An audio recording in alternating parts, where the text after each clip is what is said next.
안녕하세요. 바림소리입니다.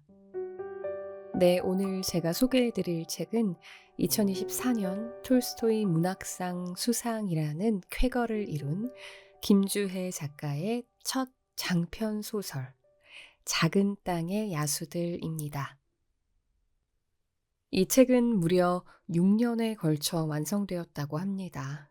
출간 즉시 아마존 이달의 책에 선정되었고, 2021년 영미권에서 먼저 출간되어서 평단과 독자들의 뜨거운 찬사를 받았다고 합니다. 한국계 미국인 소설가 김주혜 작가는 독립운동을 도왔던 외할아버지의 이야기를 어머니로부터 듣고 자랐다고 하는데요. 그 기억들이 이 작품의 탄생에 깊은 영감을 주지 않았나 생각해 봅니다. 작은 땅의 야수들은 1917년부터 1964년까지 격동의 한국 근현대사를 배경으로 펼쳐지는 장대한 서사시입니다. 마치 한 편의 대하 드라마를 보는 것 같았어요. 역사 속에서 운명처럼 얽힌 인물들의 삶을 정말 생생하게 그려냈습니다. 소설 속 인물들이 비록 허구의 인물들이지만 그 인물들을 통해서 일제시대의 아픔들을 생생하게 느낄 수 있어서 마치 실제 인물들의 이야기를 읽는 것 같은 느낌이 들기도 했습니다. 또 우리 민족의 아픈 역사를 되돌아보게 해주는 책이라고 생각합니다. 꼭 한번 전체를 읽어보시기를 강력히 추천드립니다. 네, 그럼 본문 일부 낭독해 드리도록 하겠습니다.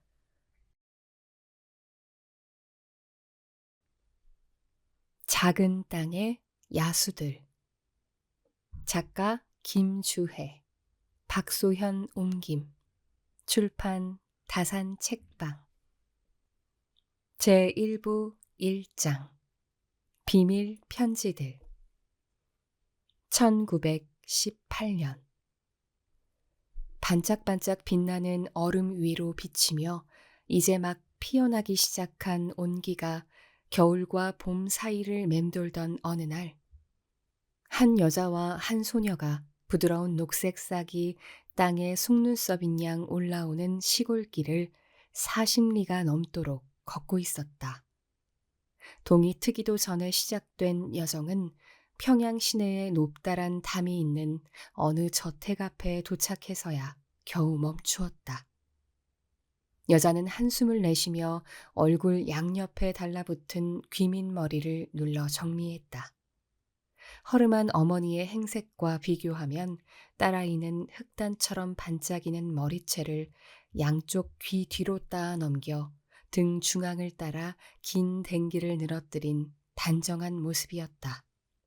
오키는 걸음마를 떼자마자 집안일을 돕고 동생들을 돌봐야 했지만 매일 밤 어머니는 그 아이의 머리카락만큼은 정성스레 빗고 따주었다. 끼니 때는 아들인 남동생들에게 더 많은 음식을 챙겨줬지만 엄연히 맞이인 오키에게 먼저 떠주었다. 말하자면 그런 것들이 오키가 생애 첫 10년 동안 받았던 유일한 애정 표현들이었다. 그리고 이제 오키는 그마저 끝나버렸다는 것을 알게 되었다. 오키는 어머니의 소매자락을 잡고 매달렸다. 나 그냥 어머니랑 같이 집에 가면 안 돼요? 울음이 섞여 떨리는 목소리였다. 아이처럼 징징 짜지 말고 내 말대로 해라. 어머니가 아이를 꾸짖었다. 매달 한 번 반나절은 집에 다녀올 수 있을 거야. 너도 네 어머니와 아버지에게 도움이 되고 싶지 않니? 단풍잎처럼 빨갛고 작은 손으로 눈물 젖은 얼굴을 훔쳐내며 오키는 간신히 고개를 끄덕였다. 장녀로 태어났다는 짐이 벌써부터 아이의 작은 몸뚱이를 무겁게 짓눌렀다. 하인이 견문에서 그들을 맞이하여 안뜰로 인도해 그곳에서 기다리게 했다. 기와로 지붕을 장식한 가옥들이 삼면으로 어깨를 맞댄 채 그들을 내려다보았다. 잘 가꾸어진 고택 특유의 차분하고 별 세계적인 분위기가 공기 중에 맴돌았다. 바람이라곤 한 점도 없었지만 오키는 저택이 내쉬는 숨결인 양 서늘한 돌풍 한 자락이 자신을 감싸는 걸 느꼈다. 나무로 된 툇마루 바닥은 반들반들하게 잘 닦였고 잦은 발길에다 움푹 팬 자리에서는 이 집을 드나드는 수많은 손님이 신발을 벗는 모습을 그려볼 수 있었다. 쾌락과 위안을 쫓으며 아직도 왕성한 정력의 입증이나 어쩌면 그들 인생 최초의 열정을 되새기고 싶어하는 남자들. 오키는 아직 어렸지만 남자들이 이 집에서 무엇을 원하는지 알아채기란 쉬웠다. 그들의 동기는 단순했다. 자신이 살아있음을 느끼고자 하는 것. 오키가 잘 이해할 수 없는 건 여자들이었다. 남자들이 살아있음을 느끼게 해주면서 여자들은 자신 또한 살아있음을 느낀 적이 있을까? 가옥의 무수한 미닫이 문 중 하나가 열리고 한 여자가 모습을 드러냈다.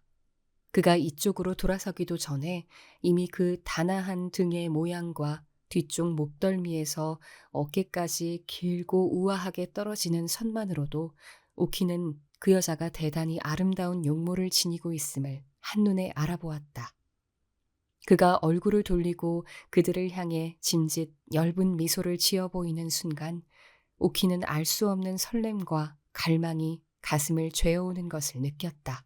여자들 사이에서 곧잘 질투의 원인이 되곤 하는 흔한 외적 매력 대신에 이 낯선 사람의 아름다움은 훨씬 드물고 희귀한 감정을 불러일으켰다.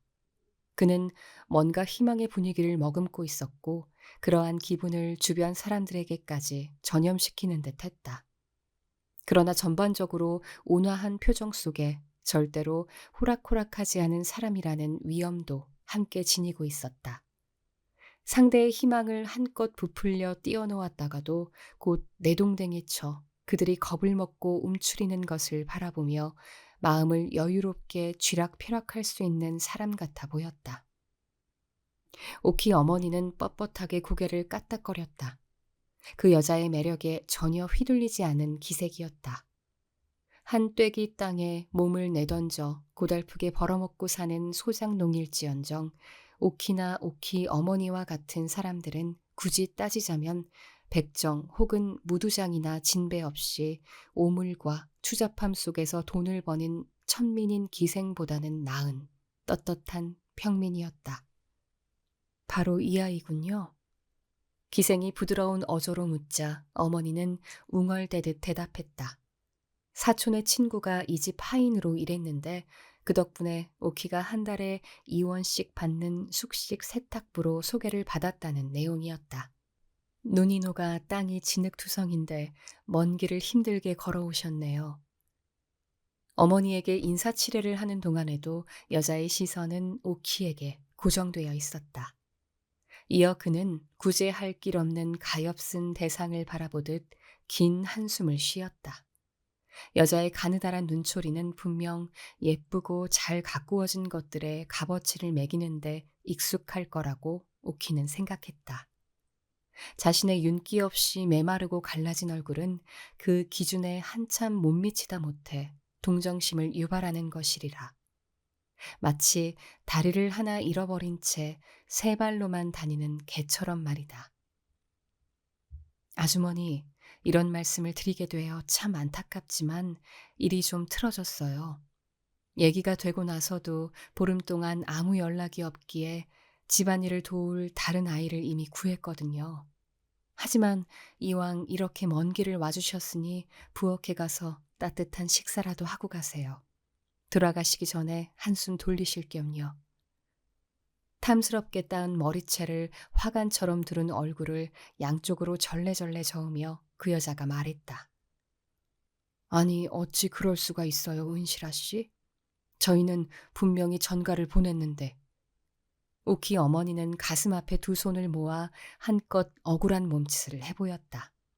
이런 억척스러운 동작은 은실이 지닌 서늘하고 우아한 분위기와 특히 대조되어 오키가 보기에도 촌스럽고 마음이 불편했다. 이렇게 큰 집에 하인 하나쯤 더 필요하지 않겠어요? 우리 오키는 4살 적부터 집안일을 두루 해왔답니다.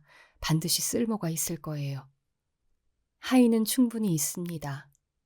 은실이 말을 자르듯 톡 쏘았다. 그럼에도 오키는 그 기생이 차분한 달걀형 얼굴에 호기심을 가득 담은 채 여전히 자신을 빤히 쳐다보고 있음을 감지했다.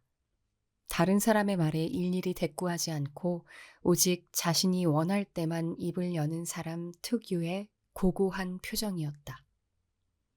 그렇지만 원하신다면 오키를 견습생으로 받아줄 순 있어요. 은실이 몸을 돌리며 단호한 태도로 어머니에게 말했다. 일시금으로 50원을 내드릴 겁니다. 만약 아이가 하인으로 일한다면 꼬박 2년을 벌어야 할 액수죠. 방과 음식을 제공하고 훈련 비용과 의복도 무료예요. 그렇게 한두 해의 견습 기간이 끝나고 본격적으로 일을 시작하게 되면 제게 50원에다 그간의 이자를 쳐서 갚아야 해요. 그러고도 벌어서 남는 돈은 어머니께 얼마를 보내드리든 아이 마음이고요. 오키 어머니는 굳은 표정으로 입술을 꾹 닫았다. 나는 여기에 딸내미를 기생이나 하라고 팔러온 게 아니에요. 어머니는 기생이라는 단어에 힘을 주어 내뱉듯 말했다. 창부라는 말을 가까스로 억누른 듯이. 어떤 어머니가 그런 짓을 한답디까? 날 뭐로 보고 그런 말을 하시나요? 좋으실 대로 하시지요. 은실은 냉정을 잃지 않고 담담히 대꾸하는 것 같았지만 오키는 은실의 입가 한 구석이 엷은 경멸의 미소로 살짝 일그러지는 것을 알아차렸다. 어쨌든 부엌에 가서 국밥 한 그릇씩 들고 가세요. 은실이 돌아서며 말했다. 잠깐만요, 아씨. 오키는 제 목소리에 스스로 놀랐다. 어머니가 입을 다물라는 신호로 어깨를 탁탁 쳤지만 오키는 계속 말을 이어갔다. 저 여기에 견습생으로 있을래요. 괜찮아요, 엄마. 저 이거 할게요. 조용히 해. 이게 뭔지 아무것도 모르면서. 어머니가 말했다. 만일 어머니와 오키 단 둘이었다면 어머니는 다리를 벌려 생계를 꾸려가는 여자들에 대해 아주 신랄한 욕을 바가지로 쏟아냈을 것이다.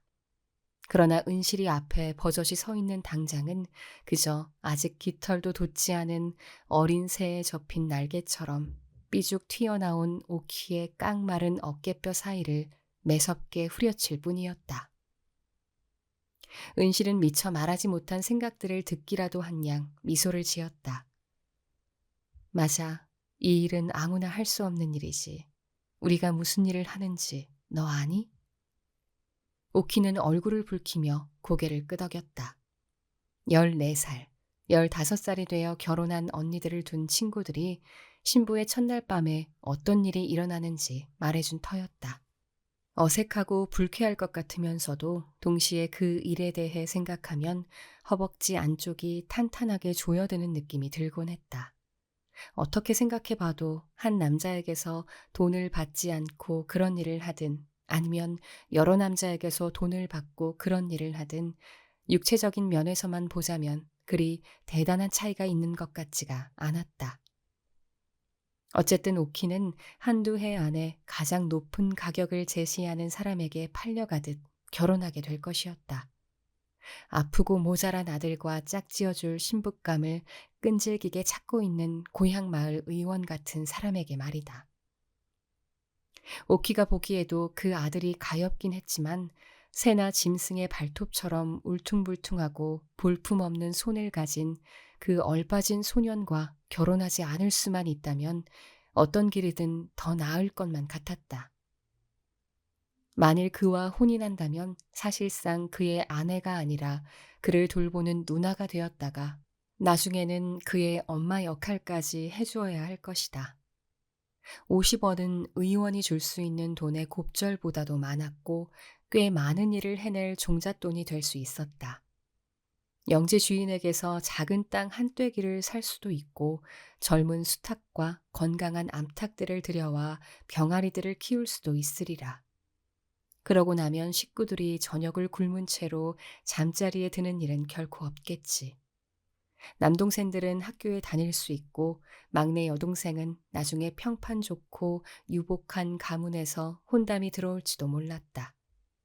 하지만 그러려면 마을의 그 누구도 오키가 기방에 팔렸다는 사실을 몰라야 했다.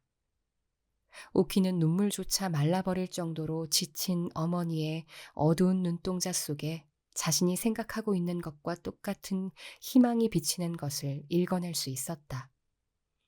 은실이 손을 뻗어 어머니의 손을 잡는데도 어머니는 뿌리치지 않은 채 잠자코 있었다. 제 경험으로 보건대 절에 갇혀 자라난 여자아이도 기생이 되려면 어떻게든 되기 마련이에요. 물론 그 반대도 마찬가지고요. 그런 일이 더 흔하긴 하지만요. 오키가 결국 이 길을 걷지 않을 운명이라면 비록 기방에서 자란다 해도 충분히 다른 길을 찾을 수 있을 거예요. 은실은 부드럽게 미소 지었다. 그건 제 손을 떠나는 문제예요. 은실의 집에 오기 전까지 오키는 단 한 번도 거울에 비친 제 모습을 본 적이 없었다. 세숫대야에 담긴 물 위로 흐릿하게 어른거리는 모습은 딱히 허영심을 부풀릴 만한 형상이 아니었다. 윤기 없이 보송한 그의 피부는 양초의 밀랍처럼 연한 노란빛을 띠었다. 검은 깃털처럼 순 많은 눈썹 아래 자리 잡은 두 눈은 작았지만 초롱초롱 밝게 빛났다. 가까이 다가가 자세히 살피면 왼쪽 눈동자가 미세하게 중심을 벗어나 곁눈질하듯 바깥을 향해 있었는데 이러한 특징이 오키의 얼굴에 어딘가 물고기 같은 인상을 남겨주었다. 동그란 입술은 굳이 연지를 칠하지 않아도 붉은색을 띠었다. 약간의 장난기를 머금은 미소는 별처럼 반짝였으며 그렇게 웃을 때마다 확연히 비뚤어진 앞니가 드러나지만 않았어도 매우 매력적이라는 평을 받았을 것이다. 그 이외에도 오키의 외양에는 특출나게 어여쁜 여자아이에겐 속하지 않을 특징들이 몇 가지 더 있었다. 결론적으로 오키는 평범함과 예쁘장함 사이에 딱 중간에 있다고 할 수 있는 어린 소녀였다. 그러나 정작 오키 자신은 제 외모에 거의 신경을 쓰지 않았다. 그의 어머니가 전반적으로 아름다움을 탐탁치 않은 것으로 대한 탓이었다. 오키의 어머니는 또한 어린 여자아이를 지나치게 교육하는 것도 해롭다고 여겼다. 5살부터 20살까지 다양한 연령대의 학생들이 다 같이 한 방에서 공부하는 마을 서당에 고작 1년 정도 다닌 것이 오키가 받은 교육의 전부였다. 그 엉망진창 속에서도 오키는 어머니가 흡족해야 할 만큼의 단순한 계산과 기초적인 글자 읽기 이상의 것을 배웠다. 서당에 다니기 시작하면서부터 오키는 자신이 아궁이나 괭이처럼 순종적인 살림의 일부라고 더 이상 느끼지 않게 되었다. 그는 새로운 지식의 유입으로 위축되는가 하면 확장되기도 했으며 자신이 느끼기 시작한 어렴풋한 불만스러움에 스스로 놀랐다. 물론 이것이 애초에 배움이 그처럼 위험하다고 여겨진 이유였다. 만약 오키가 머릿속에서 소용돌이치는 생각을 입 밖에 내었다면 어머니는 훨씬 더 자주 그를 꼬집고 때렸을 것이다. 손찌검에 대한 두려움은 심지어 어머니와 헤어지는 순간에조차 오키의 눈물을 한층 가라앉혔다. 그러한 서글픔이 과연 어머니를 기쁘게 할지 아니면 화나게 할지 몰랐기 때문이었다. 은실을 따라 1층 마루를 종종 걸음치는 동안 오키는 내내 입을 다문 채 다소곳했다. 하지만 집 전체가 은밀하게 자신의 이름을 속삭여 부르는 듯해 오키는 50년 묵은 소나무를 베어 만들고 진사로 붉게 칠한 그 기둥들을 직접 만져보고 싶은 마음을 애써 억눌러야 했다. 오키가 지나칠 때마다 처마 아래에 매달린 비단 등불들이 춤을 추듯 흩날리는 모습에서 고요한 정적과 움직임이, 인공성과 자연미가 묘하게도 동시에 느껴졌다. 그 황홀한 분위기가 이 집 전체에 감돌고 있다고 오키는 복도로 인도하는 은실의 뒤를 따르며 생각했다. 하지만 그러한 분위기는 무엇보다 은실에게서 가장 크게 느낄 수 있었다. 은실 아씨처럼 구름 위를 사뿐사뿐 미끄러지듯 걷는 사람을 오키는 지금껏 본 적이 없었다. 발이나 발가락처럼 낮고 미천한 부분이 그 몸에 달려있다고는 믿을 수 없을 정도였다. 그럼에도 오키는 여자 본연의 아름다움을 은실처럼 잘 보여주는 사람도 없을 거라고 생각했다. 은실은 여성으로 태어난 게 세상에서 가장 쉽고 자연스러운 사람처럼 화사하게 미소 짓고 말했으며 그 사실을 본인도 잘 알고 있었다. 오키보다 몇 발자국 앞서 걷던 은실이 매끄러운 걸음을 멈추더니 창호지를 바른 미닫이 문을 옆으로 밀어 열었다. 여기가 음악교실이란다. 은실이 말했다. 네 병 모두 화려한 그림의 병풍으로 장식된 커다란 방이었다.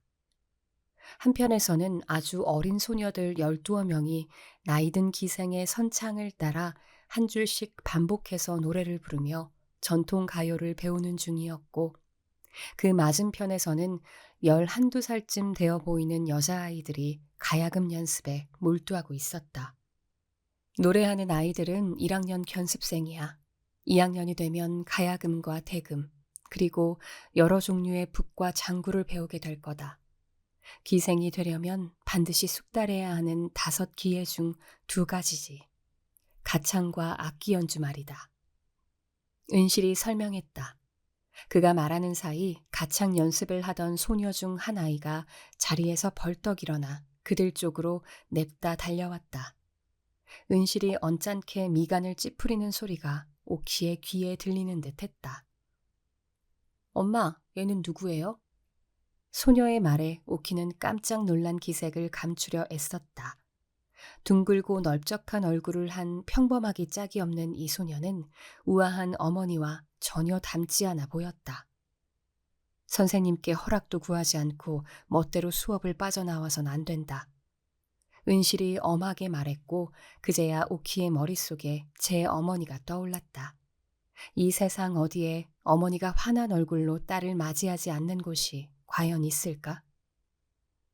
수업은 이제 금방 끝날 건데요. 아이가 졸라댔다. 새로운 애예요? 내가 얘 데리고 여기 안내해 줄까요? 은실은 잠시 망설였다. 자신의 소중한 시간을 들여야 할 더 중요한 일들에 대해 생각하는 듯 하더니 그럼 가보라고 2 아이에게 손등을 흔들어 보였다. 소녀는 살갑게 오키의 팔짱을 끼고 복도를 따라 걷기 시작했다. 난 연화라고 해. 네 덕에 수업 빼먹었네. 고마워. 소녀가 키득거렸다. 네 이름은 뭐야? 오키. 예쁜 이름이다. 그 정도면 넌 새로 바꾸지 않아도 될 거야. 연화가 또 다른 장지문을 열며 말했다. 먼저 번 방보다 약간 작은 방이었고 학생들 무리가 한편에서는 수채화를, 다른 편에서는 서예를 연습하고 있었다. 기생이 갖춰야 할 5기회에 대해 엄마가 얘기해줬니? 이게 3번째랑 4번째야. 그림과 시가. 여기서 우리는 국어, 일본어, 산수도 배워. 한 달에 한 번씩 시험을 보는데 모든 과제를 바르게 이행하지 못하면 그 달에 배운 내용을 되풀이해야 해. 일본어랑 산수도 배운다고? 오키는 당혹감을 느끼며 물었다. 그럼 특히 그 2가지가 중요해. 연화가 근엄하게 고개를 끄덕였다. 나는 2학년 진급시험서 낙제해서 한동안은 복습해야 돼. 그러니 너랑 같이 수업 들을 수 있겠다. 연화가 키득거리며 2층으로 향하는 계단을 후다닥 뛰어 올라갔다. 오키도 웃으며 숨 가쁘게 그를 따라갔다. 거기서 연화는 오키가 지금까지 본 중 가장 큰 교실로 오키를 데려갔다. 텅 비어있는 그 방에 잘 닦인 나무 바닥은 세월에 닳아 반들반들 윤이 났다. 벽에는 형형색색의 예복과 가면들이 걸려 있었고 한쪽 구석에는 가죽을 늘려 만든 장구와 다른 악기들이 차곡차곡 쌓여 있었다. 이 방은 기생의 5번째 기회인 춤을 배우는 곳이야. 춤은 2학년이 되어야 배우기 시작해. 연아가 말했다. 우리 교실 건물은 이게 다야. 이제 자는 곳을 보여줄게. 여자아이들이 모여 사는 숙소는 교실 건물 뒤에 있는 단층 별당이었다. 둘이 1학년 견습생 숙소로 향하는 안뜰을 지나가는데 눈부시게 아름다운 여자아이가 부엌 쪽에서 불쑥 튀어나왔다. 하지만 몸에 걸친 감나가는 의복이며 손에 쥔 쌀엿 한 조각을 한가롭게 즐기듯 음미하는 태도에서 오키는 이 아이가 한낱 하인 신분이 아님을 곧바로 알 수 있었다. 아이가 그들을 보고 이쪽으로 다가왔다.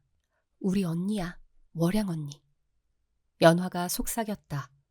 월양은 누가 봐도 그 어머니의 딸이었다. 강물에 비친 달이 그 원형을 그대로 반영하듯이 은실을 쏙 빼닮은 모습이었다. 새로운 애가 너구나? 월향이 표범 꼬리처럼 굵고 탐스럽게 따은 댕기머리 끝자락을 매만지며 말했다. 월향의 예쁜 얼굴이 그야말로 환한 빛을 발하는 듯해서 오키는 그 밝은 형태의 한 조각씩만 간신히 힐끔거릴 수밖에 없었다. 저기 코가 있고 그 아래 입이 있고. 난 오키야. 오키가 수줍게 웃으며 답하자 월양의 웃음소리가 빗살처럼 쏟아져 내렸다. 넌 이가 그렇게 삐뚤어지지만 않았어도 꽤 예쁜 얼굴이었을 텐데. 이난 꼴이 꼭 반쯤 쓰러진 비석 같다. 언니가 짓궂게 놀려댔다. 그러는 언니는 머리가 비석 같잖아. 연화가 단칼에 받아쳤다. 하지만 덜컥 솟구친 분노로 붉어진 안색도 월양의 아름다운 얼굴에 일말의 흠집도 내지 못했다. 오히려 사춘기를 맞아 예민한 성정을 내비치는 황후의 모습으로 바꿔놓을 뿐이었다. 외모는 엄마를 똑 닮았어도 어린 월양은 감정의 표현이 더 활기차고 가혹했다. 자신보다 불우한 이들을 자로잰 듯한 깍듯함으로 대하는 은실의 친절한 면모는 그 아이에게서 찾아볼 수 없었다. 넌 망난이야. 그러니까 아무도 널 예뻐해주지 않지. 엄마까지도 말이야. 머량이 말했다. 동생은 그저 언니가 경멸 가득한 눈길을 자신에게서 완전히 돌리기 전까지 맞서 쏘아보기만 했다. 그날 밤 오키는 이부자리에 누운 채 잠을 이루지 못했다. 이 학교를 졸업하고 기생이 되는 건 둘째치고 다만 한 달이라도 버틸 수 있을까? 시험에 통과하지 못하면 아마 은실은 결국 그를 하인으로 부리게 될 터였다.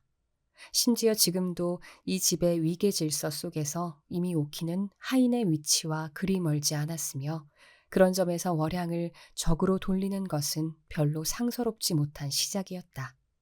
보아하니 나이 많은 선배 학생들과 기생들에게 전적으로 순종하는 것이 이곳의 가장 기본적인 규칙인 듯 했다. 그 밖에도 다른 수많은 암묵적 규칙들과 기대가 작용하고 있으며 은실이 명실공히 이 모든 것을 관장하는 수장임을 오키는 느낄 수 있었다. 그럼에도 그는 곧 이곳의 주인인 은실이 그러한 위치와 역할을 당연한 것으로 받아들이지 않는다는 사실을 깨닫게 되었다. 또한 은실은 진부하고 상투적인 훈계만 아득히 읊어대는 신비한 존재도 아니었다. 나이 많은 선배 기생들에게 불손하게 행동한 어린 견습생들을 따끔하게 처벌하는가 하면 공연한 입소문이나 퍼뜨리고 기방에 내야 할 수입을 몰래 숨기는 기생들에게도 마찬가지로 엄격하게 추궁했다. 월경 혈로 얼룩진 이부자리, 도둑 맞은 비녀, 누군가 꾸준히 한두 숟가락씩 훔쳐먹는 비어가는 꿀단짓까지 은실의 주시에서 벗어날 수 있는 건 아무것도 없었다. 가장 사소하고 잡스러운 문제에 개입하여 온갖 상황을 정리하면서도 그는 17세기의 그림 속에 묘사된 백옥 같은 미인처럼 은은한 태도를 유지했고 언제나 무심하고 공정한 모습이었다. 타고난 자연적 성향과 의식적으로 취하는 품행 양쪽에서 은실이 아주 오래된 골동품을 연상시키는 그만의 우아한 분위기를 형성한다는 것을 오키는 그의 모든 측면을 통해 느낄 수 있었다. 자신의 머리카락과 가발을 함께 엮어 머리에 얹은 커다란 왕관 형태의 가채도 다른 여자들이 썼다면 너무 구식이거나 살쪄 보였을 것이다. 하지만 은실에게는 그런 모습이 곧 흘러간 과거의 낭만적인 향수와 시적 감성을 불러일으키는 요소가 되었다.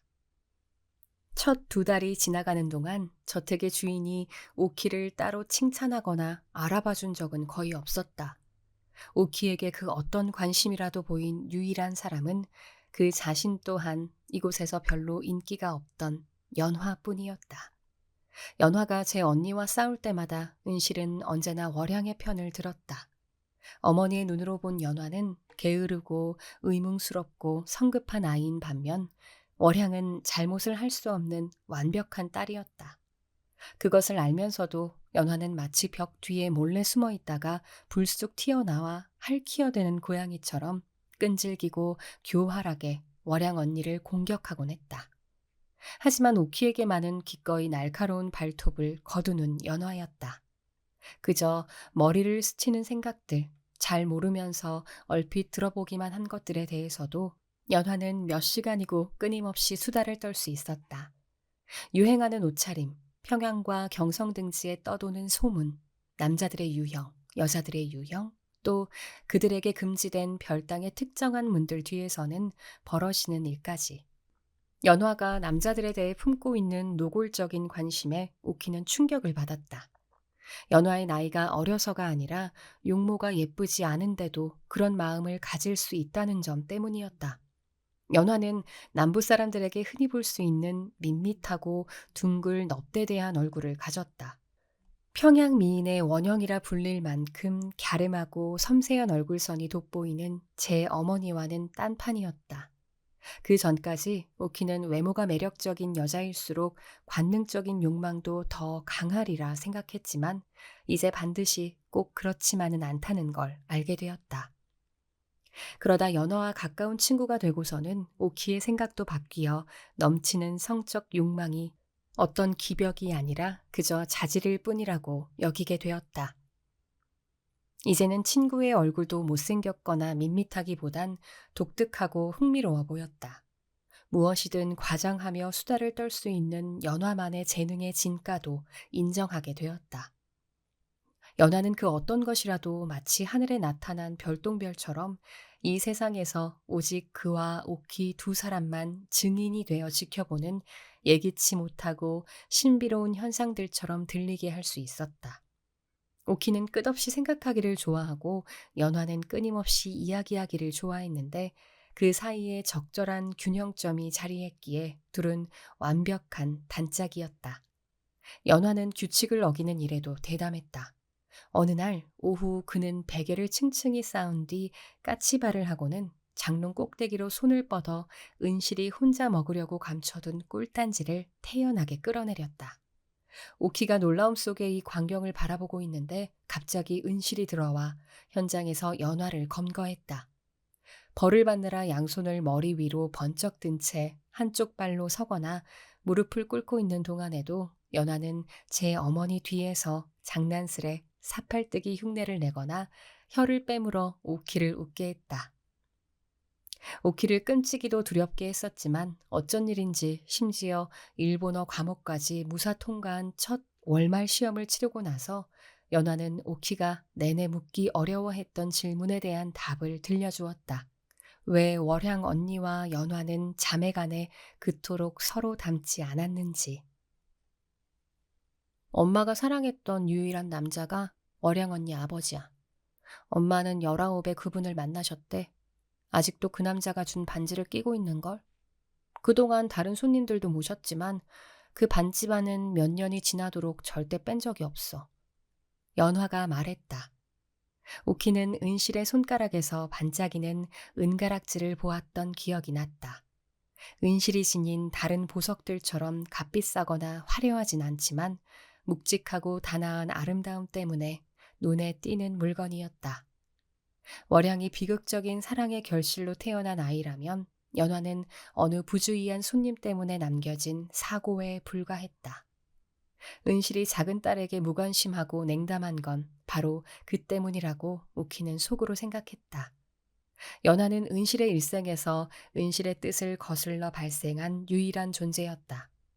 은실 같은 여자마저 행복하지 못한데 하물며 오키 자신이 그보다 더 나을 수 있을까?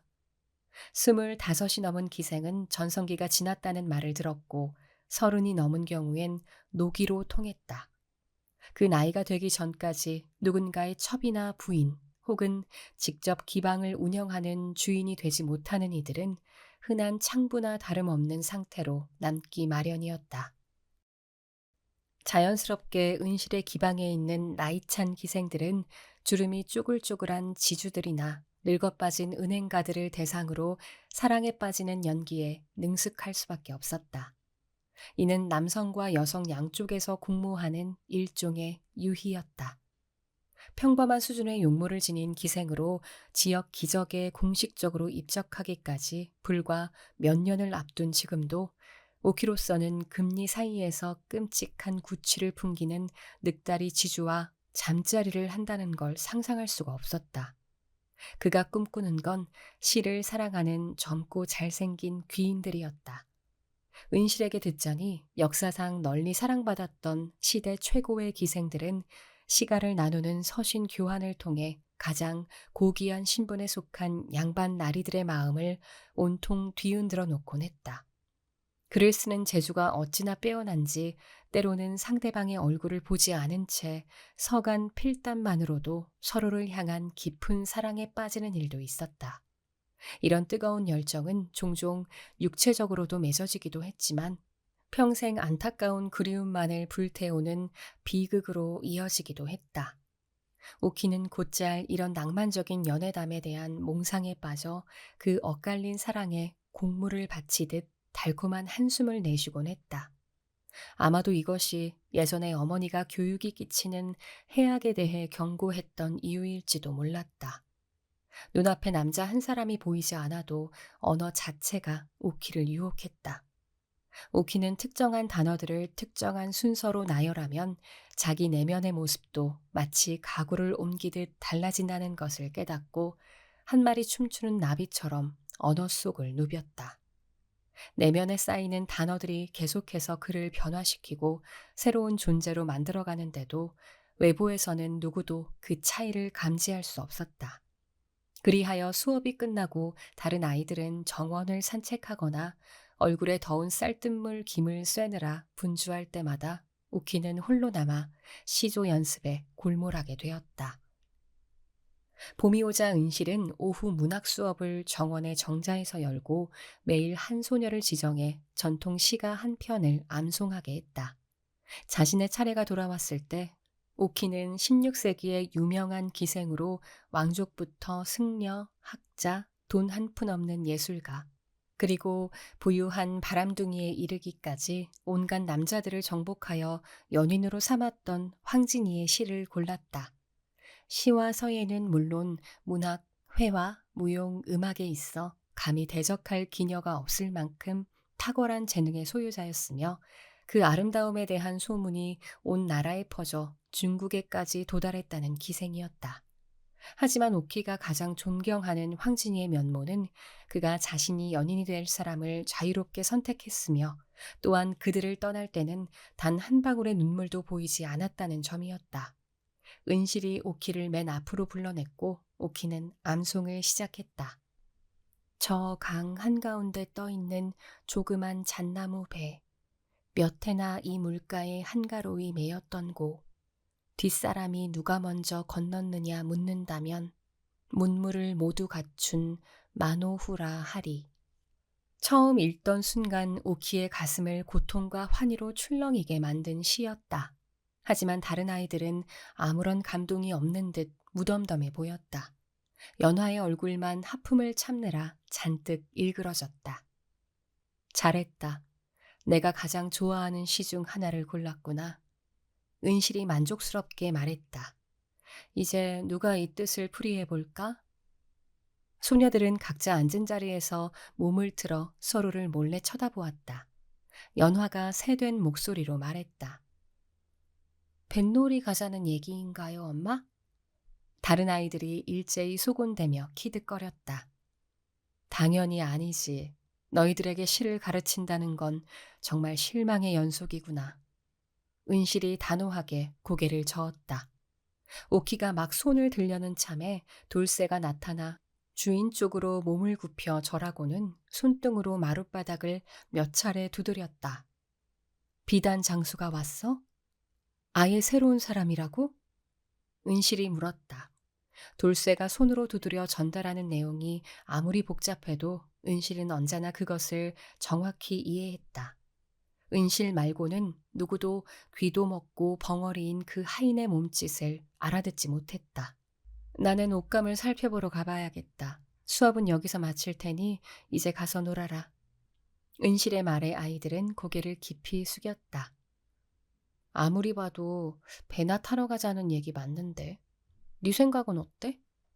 연화가 신발을 꿰어 신으며 오키에게 물었다. 오키는 그 시가 무슨 뜻을 담고 있는지 알고 있었고 은실이 왜 그 시를 좋아하는지도 알았다.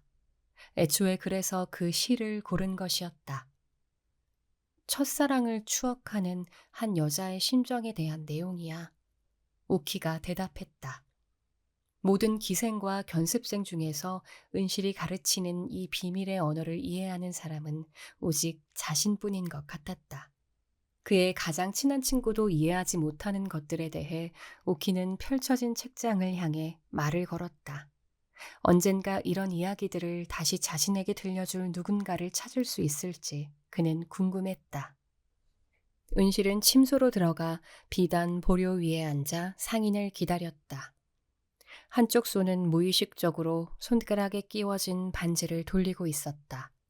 작은 보석 구슬을 오로리 꿰어 만든 발을 늘어뜨린 격자문 틈으로 아이들이 놀면서 고함치고 웃는 소리가 새어 들어왔다.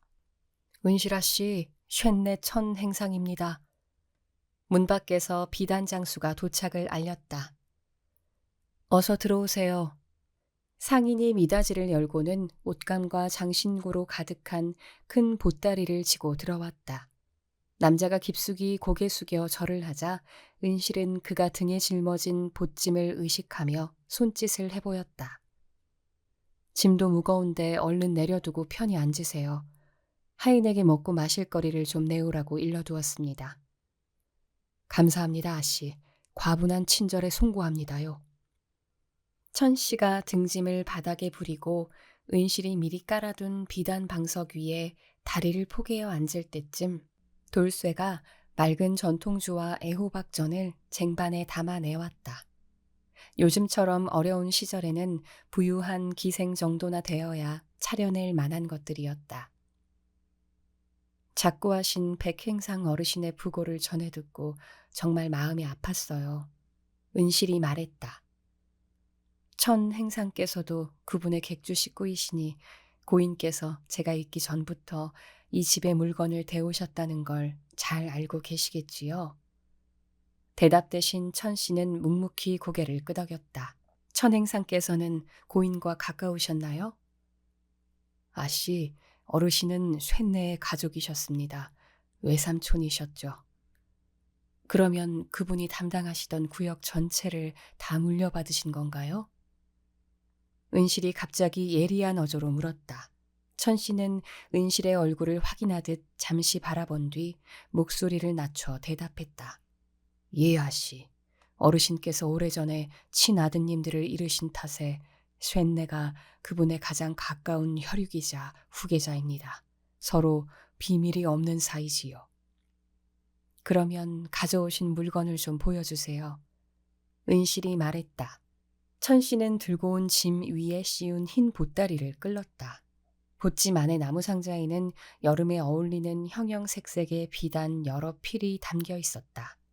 밝은 담청색, 맑은 청잣빛이 섞인 회녹색, 진달래 꽃잎 같은 진분홍, 개나리를 닮은 노랑, 버드나무의 녹색, 은실처럼 나이가 찬 여자들이 좋아하는 우아하고 기품 있는 남청색, 그리고 이제 막 피어나는 어린 소녀들에게 어울릴 법한 화사한 동백꽃의 선홍색까지. 이어 천 씨는 장신구들도 꺼냈다. 짧은 호쩌고리 아래로 대롱대롱 매달려 흔들리게끔 산호와 옥으로 장식한 비단 놀이개며 범랑을 칠한 은이나 호박, 노곡 또는 백옥으로 만든 반지들과 한 쌍을 겹쳐 끼는 쌍가락지며 동그랗게 틀어 올린 머리를 고정하는 데 쓰이는 황금 비녀 따위가 나왔다. 또 향기나는 영국산 분가루가 담긴 통, 일제 콜드크림, 입술과 뺨에 칠하는 연지, 머리카락을 부드럽고 윤기나게 가꿔주는 동백기름, 더하여 여자의 매력을 높여준다는 천연 사향이 든 비단 주머니도 보부상의 판매 품목에서 빠질 수 없는 것들이었다. 은실은 상당한 양의 비단과 화장품을 사들여 상인의 짐을 크게 덜어주었다. 물건을 모두 고른 뒤 그는 남자를 돌아보았다. 물건들이 다 좋네요. 혹시 제가 볼 만한 다른 건 없고요? 그에게서 뭔가를 캐내려는 듯한 어조였다. 천 씨와 백 씨가 가까운 친족 관계이긴 했지만 두 남자의 외양에는 비슷한 구석이 거의 없었다. 은실은 백 씨를 수년 동안 알고 지냈다. 겉으로 보이는 왜소한 체구와 비굴한 거동 뒤에 숨겨진 엄청난 체력을 무기 삼아 백 씨는 노구를 이끌며 매년 동해에서 평양으로 그리고 의주에 이르기까지 긴 여정을 감당해 왔다. 왕년에는 상해와 블라디보스토크 왕래도 마다하지 않았지만 언젠가부터 자신의 객주에 속한 젊은 상인들에게 과거 자신이 수행하던 임무 대부분을 나누어 준 상태였다. 그런 백씨와 대조적으로 천씨의 황갈색 얼굴과 냉혈동물인 파충류의 그것처럼 기민하게 반짝이는 눈동자는 은실로부터 즉각적인 신뢰를 끌어내지 못한 터였다. 그러나 상인은 소매 안쪽에서 작게 접은 종이 한 장을 신중하게 꺼내더니 두 손으로 그것을 받쳐 은실 앞에 내밀었다. 은실은 날카로운 숨을 훅 들이쉰 뒤 편지의 봉인을 뜯었다. 장군의 글씨를 볼 때면 언제나 그렇듯이 종이 가장자리를 잡은 은실의 손이 살짝 떨렸다. 그는 글자들을 눈으로 삼켜 마셔버리듯이 허겁지겁 글을 읽어 내려갔다. 편지에는 지난 여름 은실이 보낸 돈을 잘 받았다는 감사의 인사와 함께 시베리아 언덕을 누비며 거둔 여러 전투의 승패에 관한 내용이 세세히 적혀 있었다.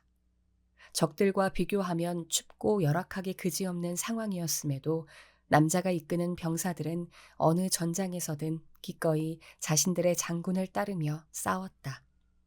그들 중 일부는 아내와 가족들을 블라디보스토크로 데려왔는데 그 행복한 재회를 바라보고 있노라니 그 남자 역시 은실과 월양의 얼굴이 무척 보고 싶고 그리워졌다고 했다. 당신을 닮았다면 그 아이도 무척 아름답겠지. 하지만 혹시라도 내가 죽기 전에 우리 딸아이를 다시 볼 수 없을까봐 두렵소. 은실은 조심스레 편지를 접어 탁자 위에 놓인 책 안쪽에 숨겼다. 잠시 뒤 홀로 남게 되면 다시 천천히 읽으며 애틋한 마음으로 한 글자 한 글자를 한껏 음미할 것이었다. 고마워요, 천행상.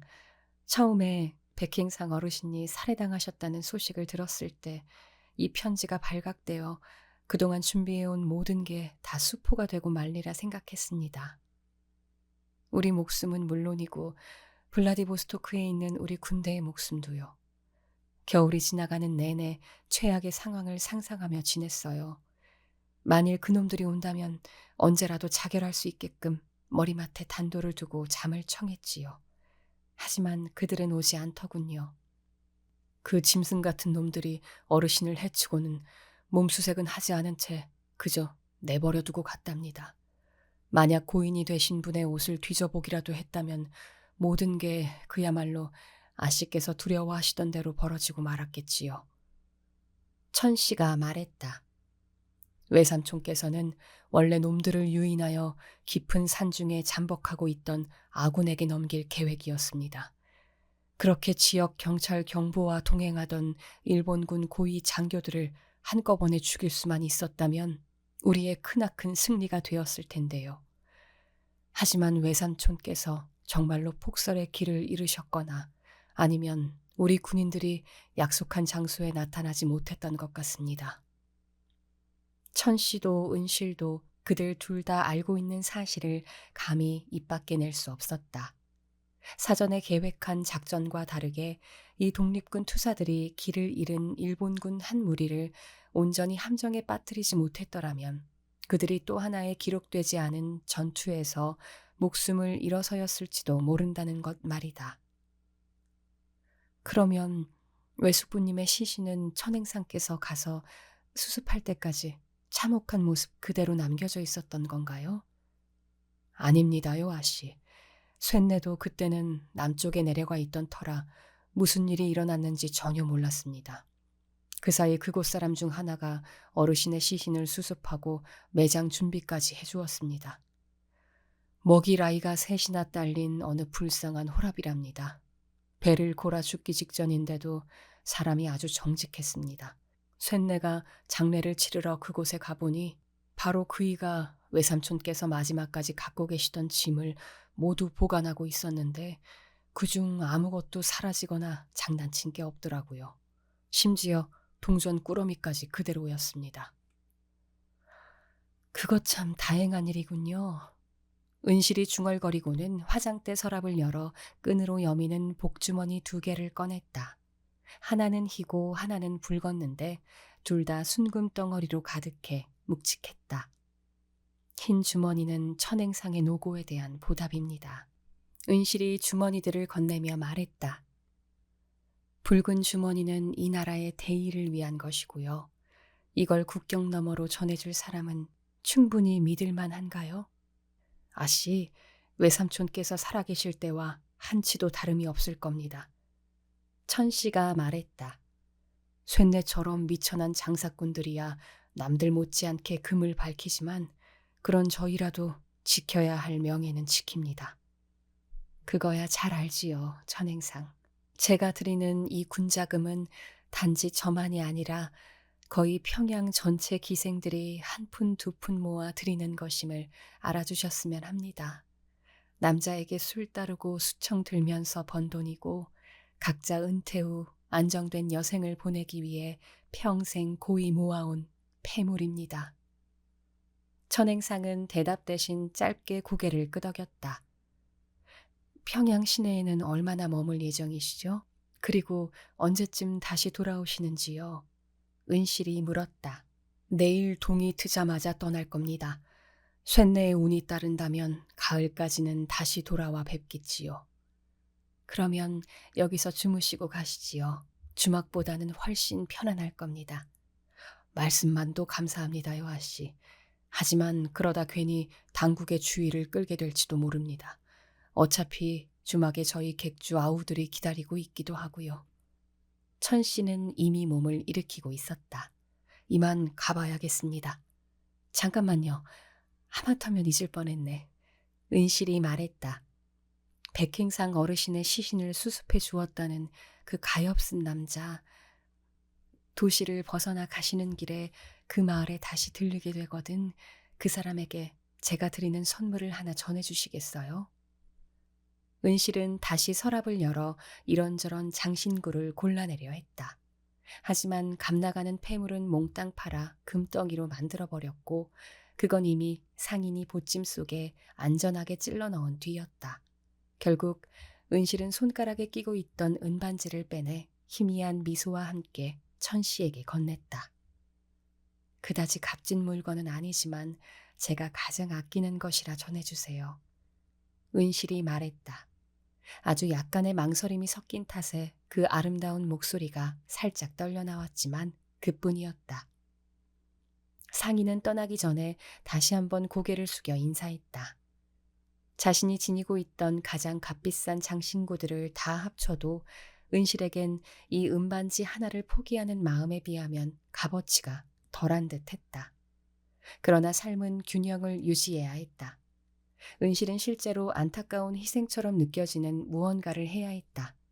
사랑하는 사람들의 안전을 위해서라면 자신의 목숨까지도 기꺼이 내놓을 것이었다.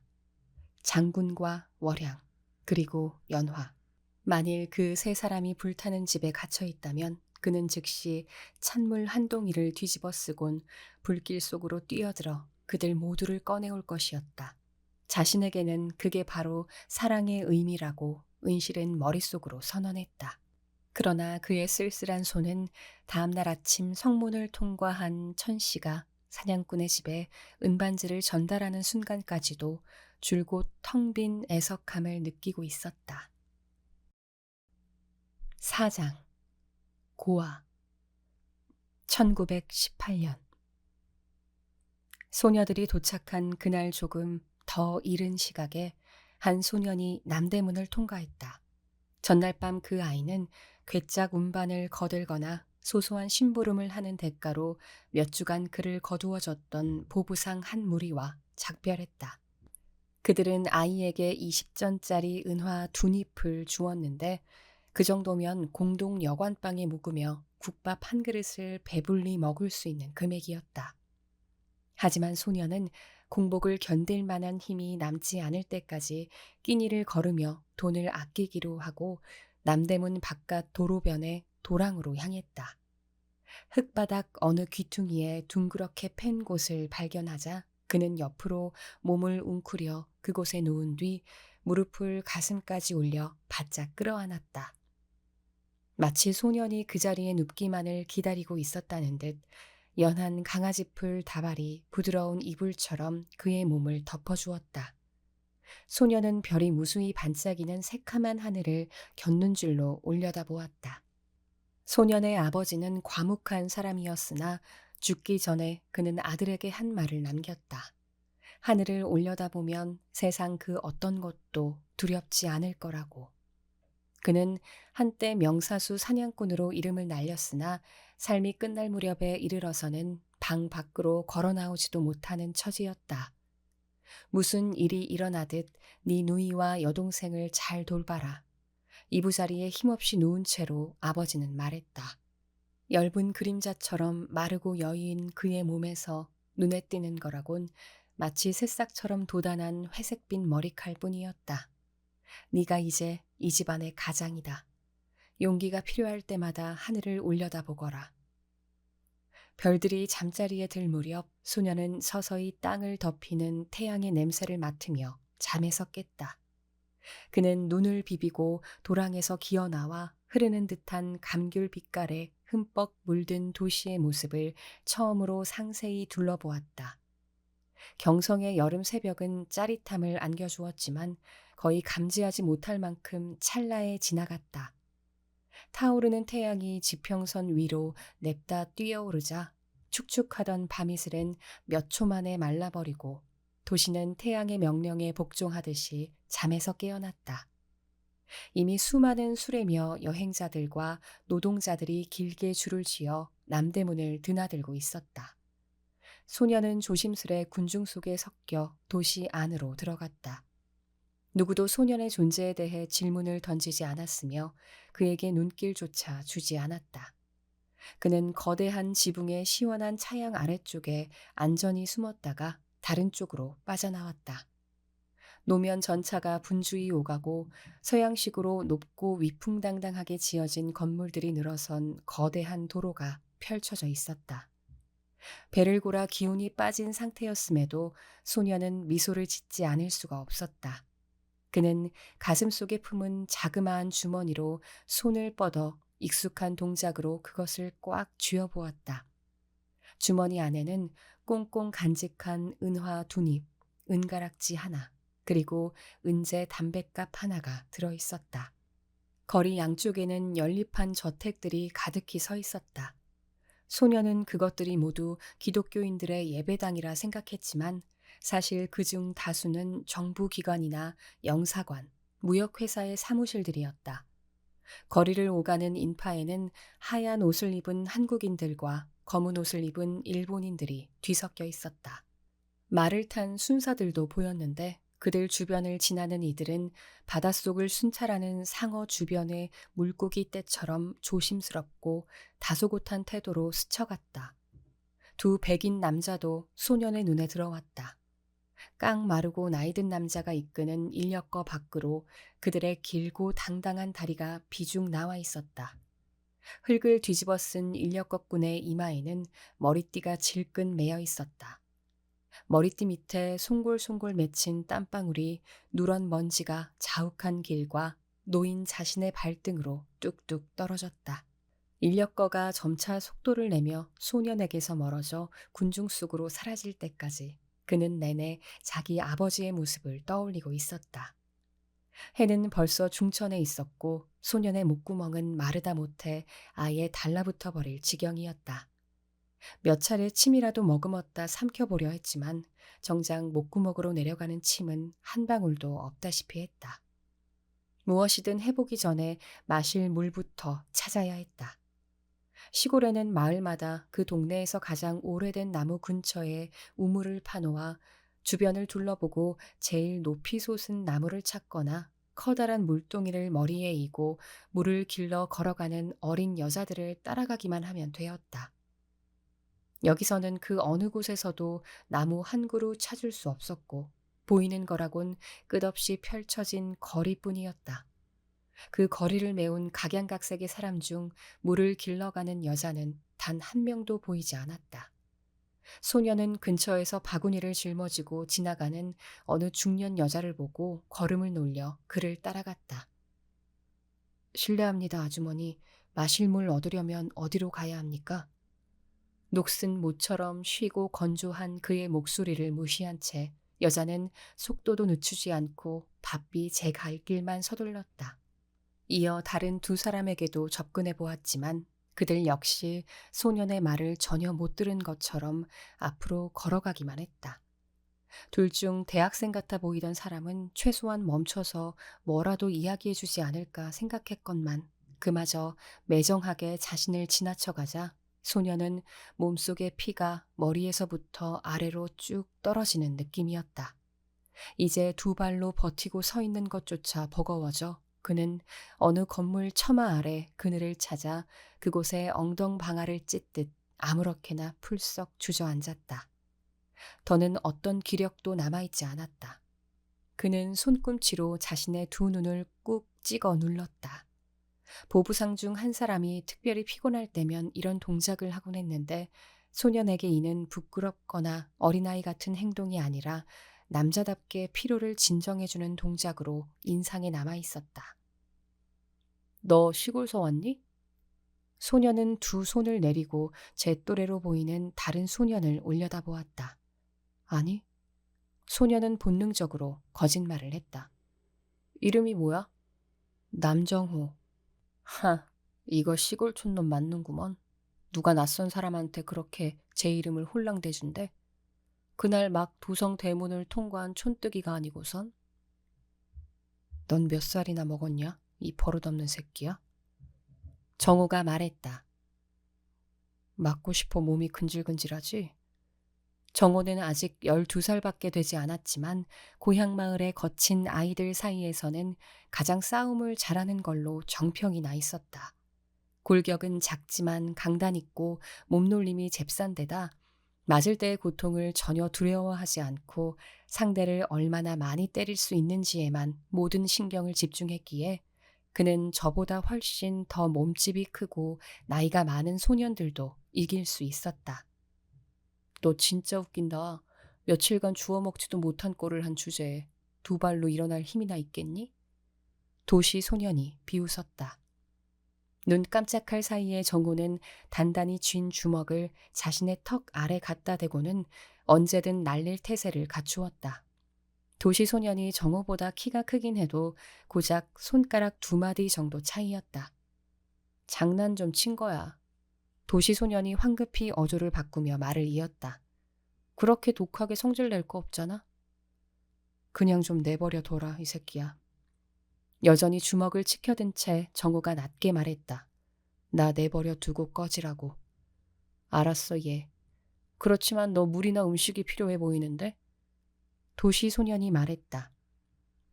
따라오면 어디서 물 마실 수 있는지 알려줄게. 거짓말하지 마.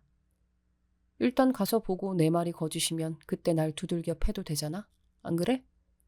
도시 소년이 웃음을 지어 보였다. 네 이름은 뭔데? 다들 미꾸라지라고 불러. 이름 한번 등신 같다. 정호가 퉁명스럽게 내뱉었다. 하지만 결국 두 소년은 같이 걷기 시작했다. 미꾸라지는 자신의 별명에 걸맞게 도시 소년은 사방팔방으로 향하는 군중을 요리조리 피하며 한순간도 멈칫하거나 발을 잘못 디디는 일 없이 걸어나갔다. 얼마나 더 가야 되냐? 정호는 계속 같은 질문을 하지 않을 수 없었다. 조금만 더 가면 돼. 미꾸라지의 답도 그게 다였다. 처음에 정호는 남대문으로 되돌아올 수 있도록 그들이 걸어가는 길을 기억하려 애썼다. 하지만 결국엔 그 한 장소만을 기준으로 자신의 위치를 파악하는 것은 의미가 없음을 깨닫고 포기했다. 가는 방향을 기억하든 말든 뭐가 어디에 있는지 모르는 그는 근본적으로 길을 잃은 상태였다. 복잡한 한자 간판을 내건 가게들이며 바쁜 인력거들이 공기를 가르며 내는 쉑쉑 소리, 행상들의 호객 소리, 거리에서 공연하는 광대들, 그리고 꼭대기에 전선을 매단 채 사람들을 가득 태우고 다니는 전차들까지 모든 것들이 정우의 사방을 메우며 그의 온 감각을 지치게 했다. 몸을 가누기 위해 정호는 미꾸라지의 마른 등과 그 중간에서부터 천천히 아래로 번지며 화살촉 모양을 만들어가는 땀자국에 시선을 집중했다. 이제 다 왔어. 미꾸라지가 몸을 돌리고는 앞쪽을 가리키며 씩 웃었다. 그래? 그들이 도착한 곳은 운하 가장자리였다. 그러나 운하를 흐르는 물은 정오의 산기슭 고향 마을을 끼고 돌던 힘차고 신선한 시내와는 아무런 공통점이 없었다.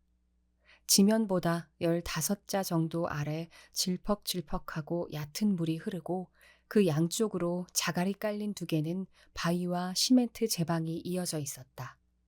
미꾸라지가 가리키는 것은 바로 앞에 있는 돌다리였다. 짐수레와 보행자들의 무게에 다리는 끙끙 신음하고 있는 듯했다. 이게 뭔데 멍청아? 정호가 실망을 숨기지 않은 채 물었다. 물이 있을 거라며. 물은 다리 아래 있지.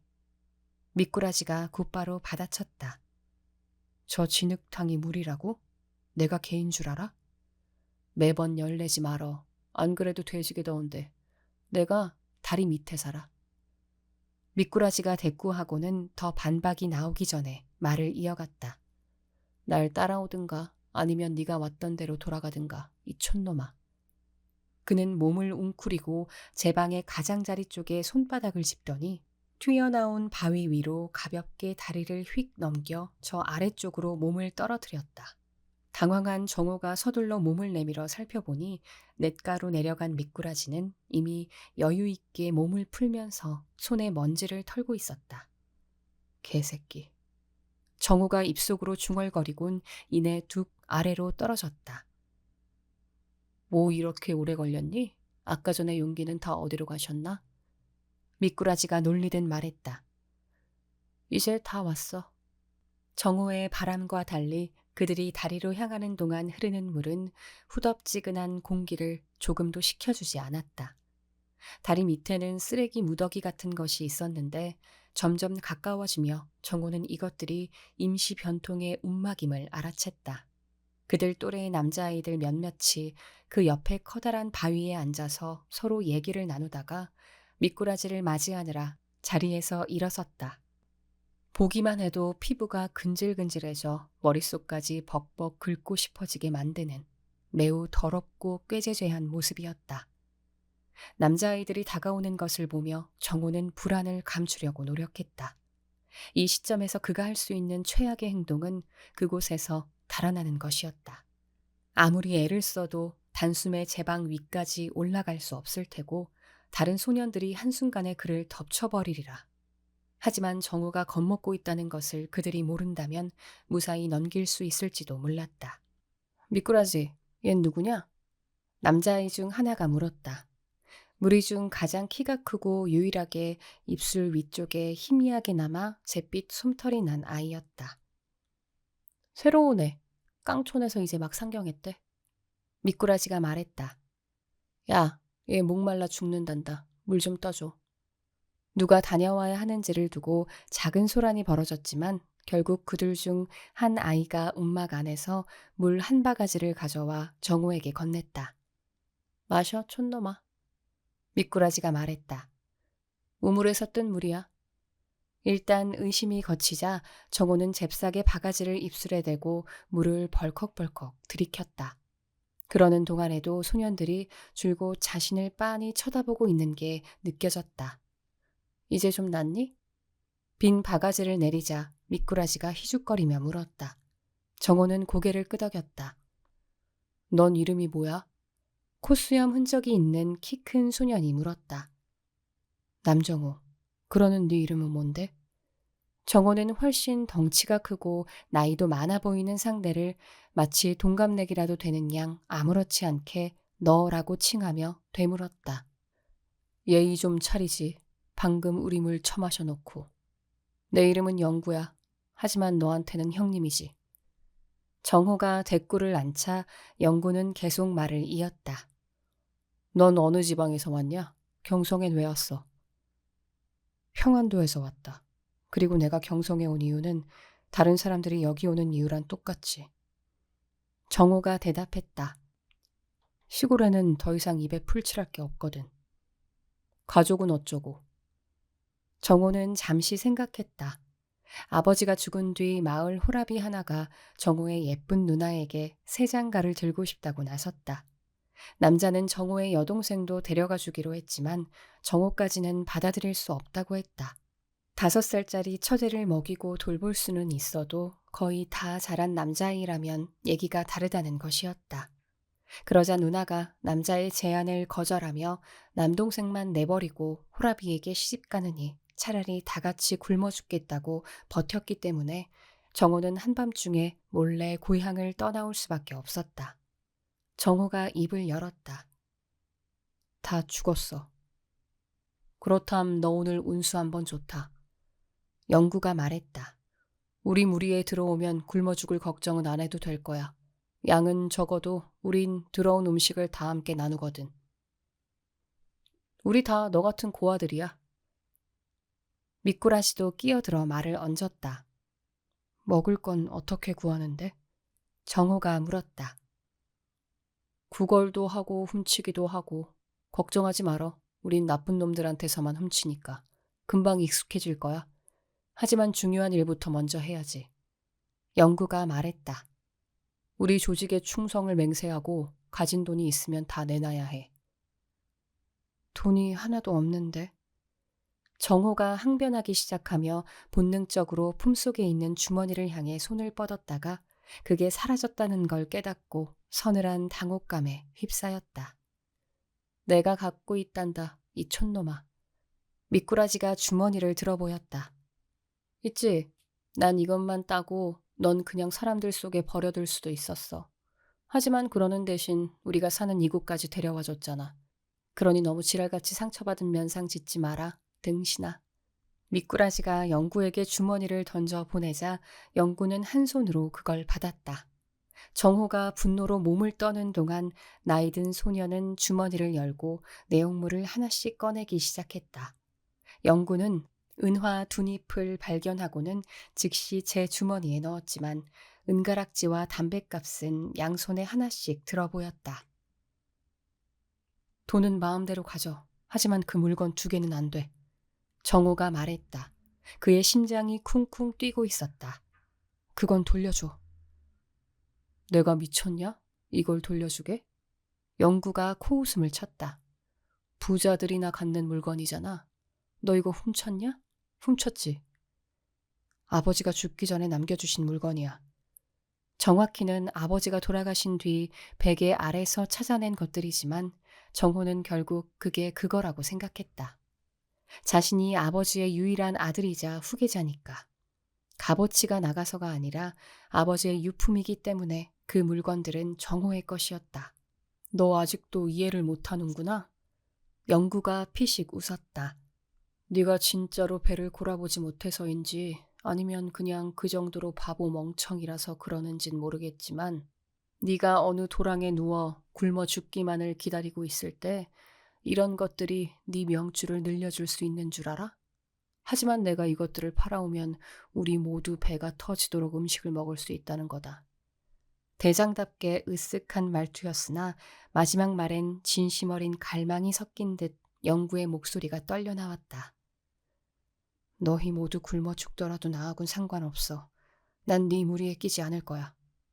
정호가 말했다. 그러니까 내 물건 돌려줘. 영구는 크게 웃음을 터뜨렸고 다른 아이들도 그를 따라 웃었다. 마음에 안 들면 여기서 꺼지든가. 아무도 잡는 사람 없다. 하지만 이것들을 돌려받진 못할 거야. 넌 진짜 말도 못할 정도로 꼴통이구나. 이게 경성에서의 첫 가르침이라고 생각해라.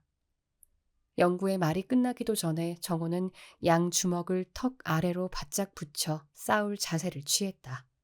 그 모습에 다른 아이들은 웃음을 멈추었고 영구조차 얼굴에서 미소를 거두었다. 그는 두 물건을 다시 주머니에 넣어 잠시 맡아놓으라는 뜻으로 미꾸라지에게 던졌다.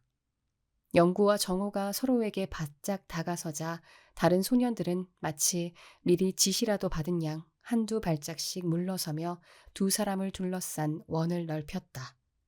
주변의 공기는 잔뜩 굶주린 사춘기 소년들이 내뿜는 거칠고 예민한 긴장감으로 끌어올랐다. 그 긴장 속에서 두 소년 모두 자신을 둘러싼 현실 세계를, 쓰레기가 흩뿌려진 이 진흙투성이 운하와 거대한 다리 아래 칙칙하게 늘어진 그림자, 그리고 그들 위로 펼쳐져 있는 이 무정한 도시를 잠시 떠난 순간이 있었다. 영구는 지금 그들이 서 있는 그곳에서 사리도 채 떨어지지 않은 곳, 그가 태어나고 자랐던 흙집 운망을 떠올렸다. 어머니의 손길에 대한 기억과 집에서 키우던 개의 부드러운 털을 쓸던 느낌이 아무렇게나 섞인 채로 설명할 수 없이 그의 머릿속을 스쳐 지나갔고 그는 마음속에 차오르는 안정감을 느꼈다. 한편 정호는 제 주위의 모든 것들에 대한 감각을 잠시 차단했다. 심지어 눈앞에 서 있는 영구의 존재도. 이미 극도의 피로감으로 한계에 도달한 그 자신의 육체까지도 말이다. 첫 주먹이 날아가기 직전의 그 순간에 그는 그저 하늘을 올려다보았다. 늦은 오후의 햇빛이 퍼져나간 하늘 전체는 눈을 찌르는 것 같은 강렬한 노란색으로 물들어 있었다. 하늘의 모습은 그에게 아무런 위안도 주지 못했고 아버지가 약속했던 것처럼 별다른 용기도 들지 않았다. 하지만 그는 저 하늘 어딘가에 어머니와 아버지가 있음을, 자신이 이 세계에 홀로 떨어져 나온 것이 아님을 상기했다. 그러니 할 수 있는 한 최선을 다해 살아남아야 한다는 생각이 번쩍 들자마자 그는 영구의 머리를 향해 힘차게 주먹을 날렸다. 영구는 정호의 주먹을 쉽게 피하고 곧장 반격에 나섰지만 이 작은 소년 또한 날렵하게 몸을 피했다. 이후 몇 분간 그들은 서로를 가볍게 후려치고 막아내며 탐색전에 나섰다. 그러다 정호가 주먹으로 영구의 배를 겨냥한 채 몸을 날렸다. 그러느라 살짝 허리를 굽혔기에 정호의 머리는 영구의 주먹이 정확히 꽂힐 만한 위치에 있었다. 하지만 나이든 소년이 자신 있게 주먹을 날리는 순간 정호는 갑자기 몸을 더욱 웅크려 영구의 몸 중앙으로 머리를 겨눈 채 있는 힘껏 돌진하여 큰 나무를 베어 넘어뜨리듯 그를 땅에 쓰러뜨렸다. 양쪽 다 바닥에 쓰러진 상태에서는 키가 큰 쪽의 신체적 강점이 모두 사라지고 몸집 차이가 어떻든 상대 위에 올라타 꼼짝달싹 못하게 누르는 쪽이 무조건 이긴다는 것을 정호는 잘 알고 있었다. 예상치 못했던 기습으로 영구가 놀라 쓰러지자 정호는 순식간에 그의 가슴 위에 걸터앉아 두 주먹으로 영구의 머리를 무자비하게 때리기 시작했다. 영구가 재빨리 정호의 깡 마른 손목을 쥐곤 이번엔 진실한 분노가 담긴 목소리로 절규했다. 너 이 새끼, 이 개새끼야. 바로 그 순간 정호가 고개를 뒤로 젖히더니 온 힘을 다해 영구의 이마를 박았다.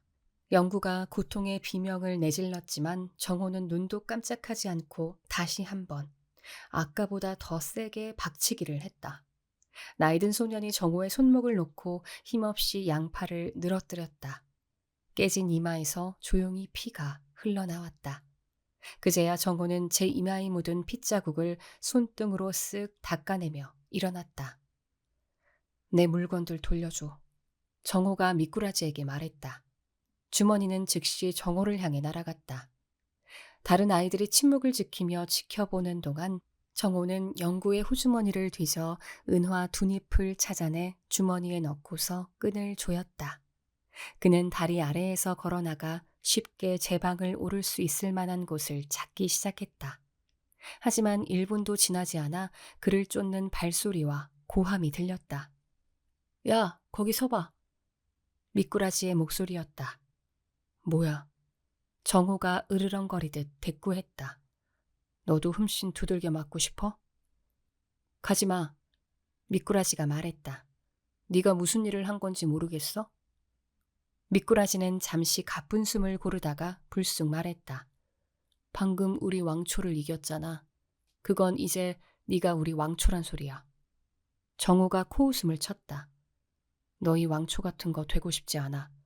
영구나 실컷 너희들 데리고 대장 노름하라고 해. 난 그딴 거 안 해. 세상 일이 그런 식으로 돌아가는 게 아니라고. 미꾸라지는 고집스레 말을 이었다. 우리랑 무리짓기 싫다고? 그러면 너 혼자서 어떻게 살아남을래? 경성 바닥에 거지 새끼가 우리뿐인 줄 알아? 이 구역에만 해도 몇 무리가 있고 다 큰 어른 흉악범들끼리 모인 진짜 깡패들도 있다고. 그런 인간들이 널 가만 놔둘 것 같아? 그게 너랑 무슨 상관인데? 정호가 소리쳤다. 내가 죽으면 뭐 죽는 거지. 네가 무슨 참견이야? 성질머리도 참 급하시네. 난 널 도와주려는 것뿐이야. 미꾸라지가 말했다. 살고 싶으면 다른 놈들과 무리를 지어야 해. 게다가 일단 왕초 자리에 오르면 뭐든 마음대로 할 수 있다고. 다른 놈들이 가져온 걸 받아 먹으면서 네가 직접 거리에 나가 구걸할 필요도 없단 말이야. 몇 분 전만 해도 영구의 오른팔이었으면서 어떻게 그런 말을 할 수 있냐? 정호가 경멸 섞인 어조로 말했다. 나는 누구의 오른팔도 아니걸랑? 미꾸라지가 킥 웃었다. 난 그냥 살아남기 위해 할 수 있는 일을 하는 거야. 너도 이렇게 황소고집 멍청이가 아니라면 나랑 똑같이 할걸? 두 소년의 눈이 잠시 마주쳤다. 미꾸라지는 미소를 지었다. 정호를 자기 소굴로 이끌면서 또 정호의 돈을 훔치면서도 보여주었던 그 미소였다. 그는 작고 가느다란 올챙이 모양의 눈을 하고 누구에게나 쉽게 값싼 눈웃음을 지어 보이며 모두에게 의문스럽고 불쾌한 인상을 남기는 그런 아이였다. 정호는 미꾸라지의 실실대는 그 눈에다 호된 멍자국을 남기고 싶은 욕구가 스멀스멀 피어오르는 걸 애써 억눌렀다.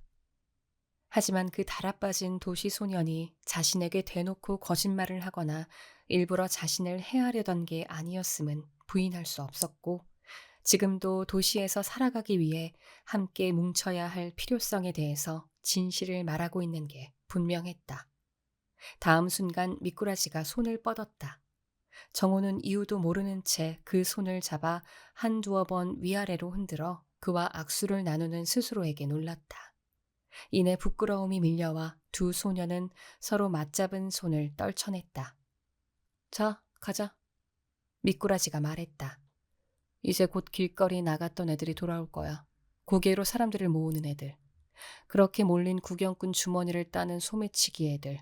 그리고 그냥 평범하게 동냥하며 다니는 애들이 있어. 오늘은 다들 저녁거리가 될 만큼은 벌어왔으면 좋겠다. 보통 뭘 먹는데? 정호는 호기심과 희망에 차서 참지 못하고 물었다. 그냥 아무거나 물 넣고 끓인 국이지. 운이 좋으면 감자도 좀 먹고. 아니면 오래된 생선 같은 거? 국 한 그릇 진짜 먹고 싶다. 하루가 넘도록 아무것도 먹은 게 없어. 말을 뱉으면서도 정호는 속마음을 드러내는 것에 수치스러움을 느꼈다. 나도야. 그렇지만 사람은 이틀에야 한 번만 먹어도 살 수 있대. 예전에 우리 어머니가 한 말이야. 미꾸라지가 또 실실 웃음을 흘리며 말했다. 이번에는 정호의 눈에도 그리 경멸스럽게 보이지 않는 미소였다. 6장 가두행렬 1918년 명보가 자리를 뜨고 나서 성수는 자신도 사무실을 나서기 전에 10분쯤 기다렸다. 오랜 친구와의 만남이 바라던 대로 흘러가지 않았다는 게 진심으로 유감스러웠다. 함께 먹고 마시며 지난 모험담을 추억하고 누군가 지난날 자신의 모습을 여전히 기억하고 있다는 사실에 기쁨을 느끼며 흥청거리는 대신 그들은 지금 서로가 얼마나 달라졌는지 알고 큰 충격을 받은 터였다. 이는 새로운 사람을 만났는데 상대방이 마음에 들지 않는 경우보다 훨씬 더 불쾌한 상황이었다. 게다가 지난 몇 년 동안 성수의 잘못을 감히 그의 앞에서 지적한 사람은 아무도 없었다. 모두가 그의 마음에 들고 싶어 안달할 뿐이었다. 부하들은 경의를 표했고 동료들은 칭찬 일색이었으며 아내는 그를 숭배하듯 대했다. 그 어떤 상황에서든 성수에게는 이러한 보편적인 승인이 무조건 일어났기에 그것이 바로 객관적 현실이라 받아들이고 있었다. 그러니 네가 틀렸다는 말을 바로 앞에서 듣고 난 지금 그는 자신이라는 존재가 핵심까지 흔들리는 느낌이었다. 명보의 말이 옳은가? 생득적으로 타고난 권리를 포기하고 상해나 시베리아 어딘가의 깊은 산촌으로 터전을 옮겨 표적 사격이나 암살 모의로 여생을 보내고 싶진 않다는 게 틀린 거야? 성수는 자문했다. 부유한 양반 가문의 자제들이나 가난한 소장농 집안에서 태어난 젊은이들, 혹은 그 사이의 중인 계층에 속하는 한국 청년들이 그런 은신처에 모여 조국의 대의를 위해 목숨을 바치겠다는 맹세를 한다는 얘기는 성수도 들은 바 있었다. 그들은 약지의 끝을 잘라 피로 서약을 하고 말끔하게 재단한 슈트와 모자를 멋스럽게 갖춰 입고 다니는데 그건 언제 죽음의 순간을 맞더라도 가장 고귀하고 위험 있는 모습으로 보이기 위해서라고 했다. 그야말로 당장이라도 예고 없이 죽을지 모르는 목숨이라는 얘기였다. 또한 여자들은 너나 할 거 없이 그런 청년들과 열정적인 사랑에 빠진다고도 했다. 하지만 도대체 뭘 위해서냐? 다 어리석은 일이다. 그런 짓을 한들 아무런 성과도 나오지 않아. 그뿐만 아니라 암살은 살인 범죄잖아. 이러한 일련의 생각이 성수의 불안과 초조함을 조금씩 가라앉히기 시작했다. 우리는 일본인들이 우리 민족을 살해하고 있다고 말하지만 그렇다고 그들을 똑같이 살해하자는 게 과연 올바른 답일까? 그 모든 게 너무 야만적이고 그만큼 옳지도 않은 짓이야. 그래, 그런 무모한 폭력에는 이바지하지 않을 테다. 명보가 나를 어떻게 판단하든 내가 원치 않는 일을 억지로 강요당하진 않을 거야. 이렇게 자신의 논리를 정리하자 만족스러움이 느껴졌다. 사무실을 나가 길거리로 향하는 동안 그는 다시 상승한 자존감을 느끼며 거의 미소를 짓기까지 했다. 파랗게 빛나는 하늘 높이 해가 떠올라 있었고 시원하고 상쾌한 산들바람이 불어왔다. 그는 곧 한 친구와 마주쳤는데 그 또한 일본 유학 생활을 함께 했다가 돌아와 극작가로 활동하는 인물이었다. 성수는 친구와 악수를 나누고 그와도 아는 사이인 명보 이야기를 꺼냈다. 자네 둘을 한날에 만나다니 참으로 이상하군. 성수가 말했다. 그러곤 명보가 육체적으로나 재정적으로나 그리 좋아 보이지 않았다고, 아마도 옛 친구들에게 돈을 빌리기 위해 한동안 경성에 머무르고 있는 것 같다고, 그리고 성수 자신도 명보의 부탁을 즉시 받아들이지는 못했으나 아직도 생각은 해보는 중이라고 조심스레 이야기를 늘어놓았다. 물론 이 모든 내용은 직접적인 표현 없이 솜씨 좋게 애둘러 전달되었다. 거절하길 잘했어. 극작가가 말했다. 나는 전부터 그치의 수작을 견딜 수가 없었네. 미리 귀띔해 주어 고맙구먼. 만약 그치가 날 만나자고 하거든 무슨 구실이라도 돼야겠어. 그들이 지난 이야기를 주고받으며 걷고 있자니 바로 앞에 많은 사람이 모여 큰 소리로 뭔가를 외치는 모습이 보였다. 아이고, 이것도 시위인가? 다른 길로 돌아가세. 성수가 말했다. 시위 같진 않아. 사람들이 웃는 소리 같은걸. 무슨 공연이라도 하나 보지? 극작가는 구경거리를 좋아했기에 소리가 나는 방향으로 다가가기 시작했다. 가까이서 보니 군중은 대로 중앙에 있는 무엇인가를 향해 함성을 지르며 손뼉을 치고 있었다. 인파를 뚫고 제일 앞쪽으로 나아가자 사람들의 환호를 받으며 대로 중앙을 행진하는 기생 20서너 명의 행렬이 눈에 들어왔다. 여자들은 제각기 아름다운 비단 옷 차림에 등 뒤쪽으로 하얀 띠를 늘어뜨리고 있었다. 띠 위에는 각 기생의 기명과 새로 개점한 식당, 명월관의 이름이 나란히 적혀 있었다. 그중 몇몇은 꽃이 가득 담긴 바구니를 들고 걸으면서 이따금 환호하는 군중을 향해 꽃을 한 송이씩 던져주었다. 대단하군. 극작가가 웃음을 터뜨렸다. 얼마나 영리한 발상인지 명월관 소문이 온 시내에 단단히 나겠어. 우리도 곧 함께 가보세. 언제나 아름다운 여자들의 모습을 즐겨 감상하는 성수는 이처럼 화려한 기생 행렬에 큰 관심을 쏟으며 지켜보았다. 그러다 그가 문득 깜짝 놀라 얼어붙었다. 행렬의 중간쯤에서 낯익으면서도 달라진 다니의 얼굴을 발견했던 것이다. 처음에는 그저 자신의 기억 속에 남아있는 얼굴을 지금 저 여인의 모습과 차근차근 견주어 볼 수밖에 없었다. 둥글었던 그의 얼굴은 전보다 갸름해졌고 이목구비는 더욱 또렷하게 두드러졌다. 하얗게 분칠한 피부는 마치 윤을 낸 백자 같은 것이 봄의 새벽처럼 싱그럽던 한때의 홍조는 찾을 수 없었다. 까맣게 선을 그린 눈매와 날카로운 광대뼈, 그리고 붉게 칠한 입술은 전보다 호락호락하지 않은 인상을 주었다. 그가 더 이상 젊어 보이지 않는다는 건 부인할 수 없는 사실이었다. 그러나 그의 내면에 존재하는 신비로운 정원을 힐끗 보여주는 동시에 그 누구의 영혼이든 훤히 들여다보는 듯 했던 활기찬 눈빛만은 변하지 않은 채 그대로였다. 정말이지 그건 하나도 변함이 없었다. 마침내 그 사실을 깨달은 순간 성수는 다른 사람들이 보는 것처럼 단이를 바라보았다. 주변의 다른 사람을 모두 빛바래게 할 만큼 찬란하고 눈부신 여자로 말이다. 경성으로 돌아온 지 7년이 지났는데 어떻게 그동안 한 번도 그를 보지 못했을까? 솔직히 말하면 다니가 기생, 그것도 아주 유명한 상류 기생이 되었다는 소식을 들어 안 지는 오래되었다. 사실 다니의 근황에 관해 듣지 않기란 불가능했다. 도성에 사는 지식인이며 예술가며 작가, 외교관, 기타 그 비슷한 부류의 사람들은 모두 복잡하게 얽혀있는 저들만의 좁은 사교 사회 내에서 움직였고 그들 모두 아름다운 기생들을 사랑했다. 일부는 다소 천박하게, 일부는 보다 순수한 방식으로 말이다. 하지만 성수는 다니가 나오지 않는다는 게 확실한 연회 자리에만 얼굴을 비추며 그와 우연하게라도 마주치기를 의도적으로 피해왔음을 자각했다. 그가 생각하기에 자신과 다니의 관계는 오래전에 끝나버렸기에 말하자면 낡은 뼈를 파내 사골 국물을 끓이려는 것처럼 무용할 뿐이었다. 과거의 가장 좋은 점은 그것을 이미 지나쳐왔다는 것이다. 그래서 성수는 단 한 번도 다니를 궁금해하거나 그와 재회하는 달콤한 공상에 자신을 내맡긴 적이 없었다.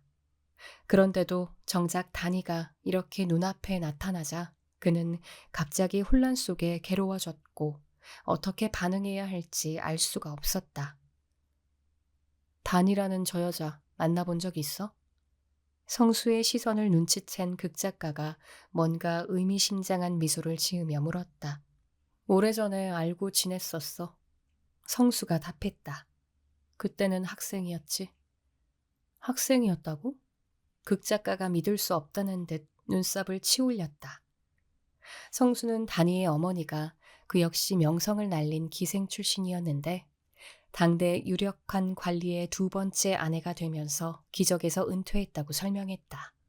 성수가 알기에 다니는 평범한 여자아이로 자라났으며 다니의 학교 앞에서 우연히 자신과 만났을 때만 해도 기생이 될 생각은 전혀 없는 순진한 학생이었다.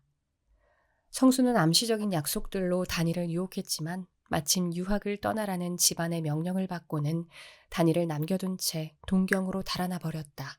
그래도 별로 가책을 느끼지는 않았는데 어쨌든 자신이 다니에게 구체적으로 나는 너와 결혼할 것이라고 말한 적은 없기 때문이었다. 성수가 배우자로 선택할 수 있는 상대는 흠잡을 데라고는 없는 고귀한 가문의 부유한 여자뿐이었다.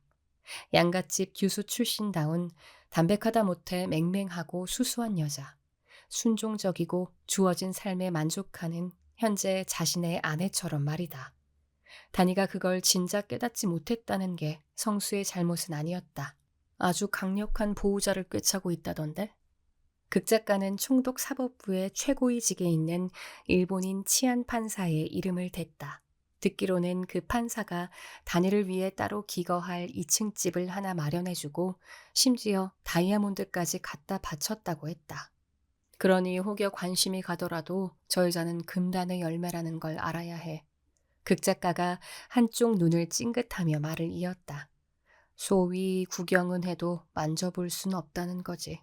좋은 것들은 다 그런 식이라니까? 아, 그럴 일도 없어. 붉은 비단 치마를 입은 다니의 등에 꽂혀 있던 시선을 애써 돌리며 성수가 대꾸했다. 그와 같은 순간 몇 구획 떨어진 곳에서 야마다 겐조가 이토라는 이름의 동료 장교와 함께 연대본부에서 말을 달려 나오고 있었다. 사냥 여행에서 본 하야시의 난폭함에 질린 야마다는 아버지를 설득해 평양에서 빠져나오는데 손쉽게 성공했던 것이다. 권력과 가문의 수장이 의뢰 그렇듯 야마다 남작도 자기 자식들의 야망을 전폭적으로 지지해주는 것을 원칙으로 삼은 터였다. 남작은 친구들 사이에 상당한 인맥과 유용한 연주를 적극적으로 활용했고 봄이 될 즈음 겐조는 소좌로 진급하여 경성에서 복무하라는 발령을 받았다. 이러한 파격적인 진급 소식은 그와 평양에서 함께 부대꼈던 거의 모든 동료들, 특히 하야시 소좌의 은은한 적대감을 불러일으켰다. 야마다 자신도 그 사실을 뻔히 알았고 동료들 또한 야마다가 자신들의 안이꾼 심사를 알고 있다는 걸 알았다. 하지만 그들 모두는 각자의 진심을 잘도 감춘 채 그 어떤 원망이나 씁쓸함의 기색도 없이 기쁘게 덕담을 주고받았다. 굳이 서로를 적으로 삼을 이유가 없기 때문이었다. 경성에 온 야마다는 평양과 달리 이곳에는 무소불위의 권력을 휘두르는 단독 상관이 있는 게 아니라 군대의 몇몇 수장들이 각각의 계파를 이끌며 각자 영향력을 행사하고 경쟁하는 구도를 취하며 서로 견제하고 균형을 맞추고 있다는 것을 알았다. 아버지의 조언을 따라 그는 이토 소좌가 속한 파벌에 몸을 담았다. 야마다와 이토는 거의 비슷한 나이였고 둘 다 탄탄한 체격을 갖춘 잘생긴 용모의 최상류층 출신이라는 점도 같았다. 이토는 키가 크지 않은 편이었지만 날렵한 허리와 근육질의 종아리를 가지고 있어서 절제된 활력이 충만해 보였다. 그는 장차 백작 자귀를 승계할 후계자임에도 자신의 유력한 배경을 두고 거만을 떨지 않았으며 늘 가식 없는 태도로 일관했다. 그의 내면에서 우정이라는 감정을 느끼는 게 가능하다고 친다면 야마다는 그 나름대로 이토를 좋아했다. 그들은 종종 부대 밖에서도 동행했으며 지금은 나란히 말을 탄 채 대외 근무를 나가는 중이었다. 그러니까 약한 국가와 민족이 더 강한 국가와 민족에 흡수되고 통합된다는 건 불가피할 뿐 아니라 바람직한 일이라는 거야. 이토가 깔끔하게 다듬은 콧수염을 한 손가락으로 매만지며 말했다. 일본이 없다면 조선이 어떻게 현대화됐겠어? 철도, 도로, 전력과 발전을 가져다 준 쪽이 누구냐고. 이렇게 제멋대로인 나라를 정리해주는 동안 우리는 할 수 있는 한 가장 관대한 호의를 베푸는 거야. 그런데도 이 개 같은 새끼들은 자기들한테 이루은 게 뭔지도 모른다니까? 우리가 이곳에 발전을 가져온 건 틀림없지. 그리고 이 경우 국가 사이에도 약육강식의 논리가 적용된다는 자네 말도 옳아. 하지만 쌀 문제에 관해서는 좀 의문이 들어. 야마다가 대꾸했다. 왜 굳이 피를 볼 때까지 그들을 다그치는 거지? 그들을 더 적대적이고 통제할 수 없는 상태로 만드는 꼴이잖아. 그건 말고 다른 방법은 없는 걸까? 하지만 모국인 일본에도 쌀이 필요하잖나. 우리 신체가 체내 영양소와 신선한 혈액을 사지보다 심장에 먼저 공급하는 것과 같아. 비유하자면 일본이 심장이고 조선은 심장에서 가장 멀리 떨어져 있는 손발인 셈이지. 또 이 조센징들도 사실상 잘 처먹고 다니니 저렇게 활력이 넘치고 혈기 왕성한 거라고. 피를 좀 흘려봐야 그 거센 성미도 온순해질 거야. 이토는 기분 좋은 미소를 짓고 있었다. 안장 위에서 신체가 율동감 있게 흔들리는 느낌이 이 화창한 오후를 보내는 그의 마음을 더욱 활기차고 상쾌하게 해주었다. 우리가 이들을 현대화하고 발전시켜주는 대신 이들은 그 대가로 우리에게 쌀과 특산품, 이국적인 곡물을 바치는 거 아니겠나? 골동 청자나 호랑이 가죽 같은 건 말이야. 지금 세계의 다른 곳들도 모두 똑같은 상황이야. 영국, 프랑스, 독일, 네덜란드, 벨기에를 좀 보라고. 그들 모두 아프리카와 아시아 대륙을 나눠 먹으며 더 큰 강대국들이 되어가고 있어. 미국은 필리핀과 남태평양 쪽을 먹었고, 그게 지금 세계가 돌아가는 질서야. 이토는 잠시 멈췄다가 대로변을 따라 몰리는 군중을 발견하고 앞쪽을 가리킨 뒤 말발굽을 굴러 질주에 갔다. 야마다도 속도를 맞추며 뒤따라갔다. 조선 기생들의 행렬이군. 이토가 야마다를 향해 손짓하며 외쳤다.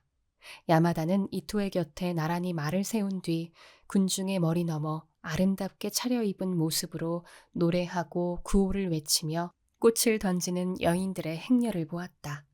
이토는 웃음을 터뜨렸는데 그 소리가 어찌나 크고 호탕한지 그를 태운 잘생긴 흑색 종마가 몇 번이나 불안하게 발을 굴렸다. 아, 그러고 보니 여자들을 빼먹었군. 쌀, 호랑이, 그리고 여자. 이 세 가지야말로 조선 제1의 특산품이라니까. 이토는 짓궂은 미소를 지으며 행렬을 향한 박수와 환호에 가담했다. 이어 다시 야마다 쪽으로 몸을 돌리며 그가 말했다. 나 자신부터가 이 조선 기생들한테 꽤 빠져 있다네. 이들은 게이샤와는 좀 다른 맛이야. 어떻게 다른데? 야마다가 물었다. 물처럼 부드럽고 순종적인 우리 게이샤에 비해 이들은 더 고집이 세고 거칠어. 마치 활활 타오르는 불씨를 품고 있는 것처럼. 아마 온 힘을 다해 자네를 거스르고 싸우려 할 걸세. 하지만 그렇게 저항하는 걸 정복하는데도 독특한 기쁨이 있지.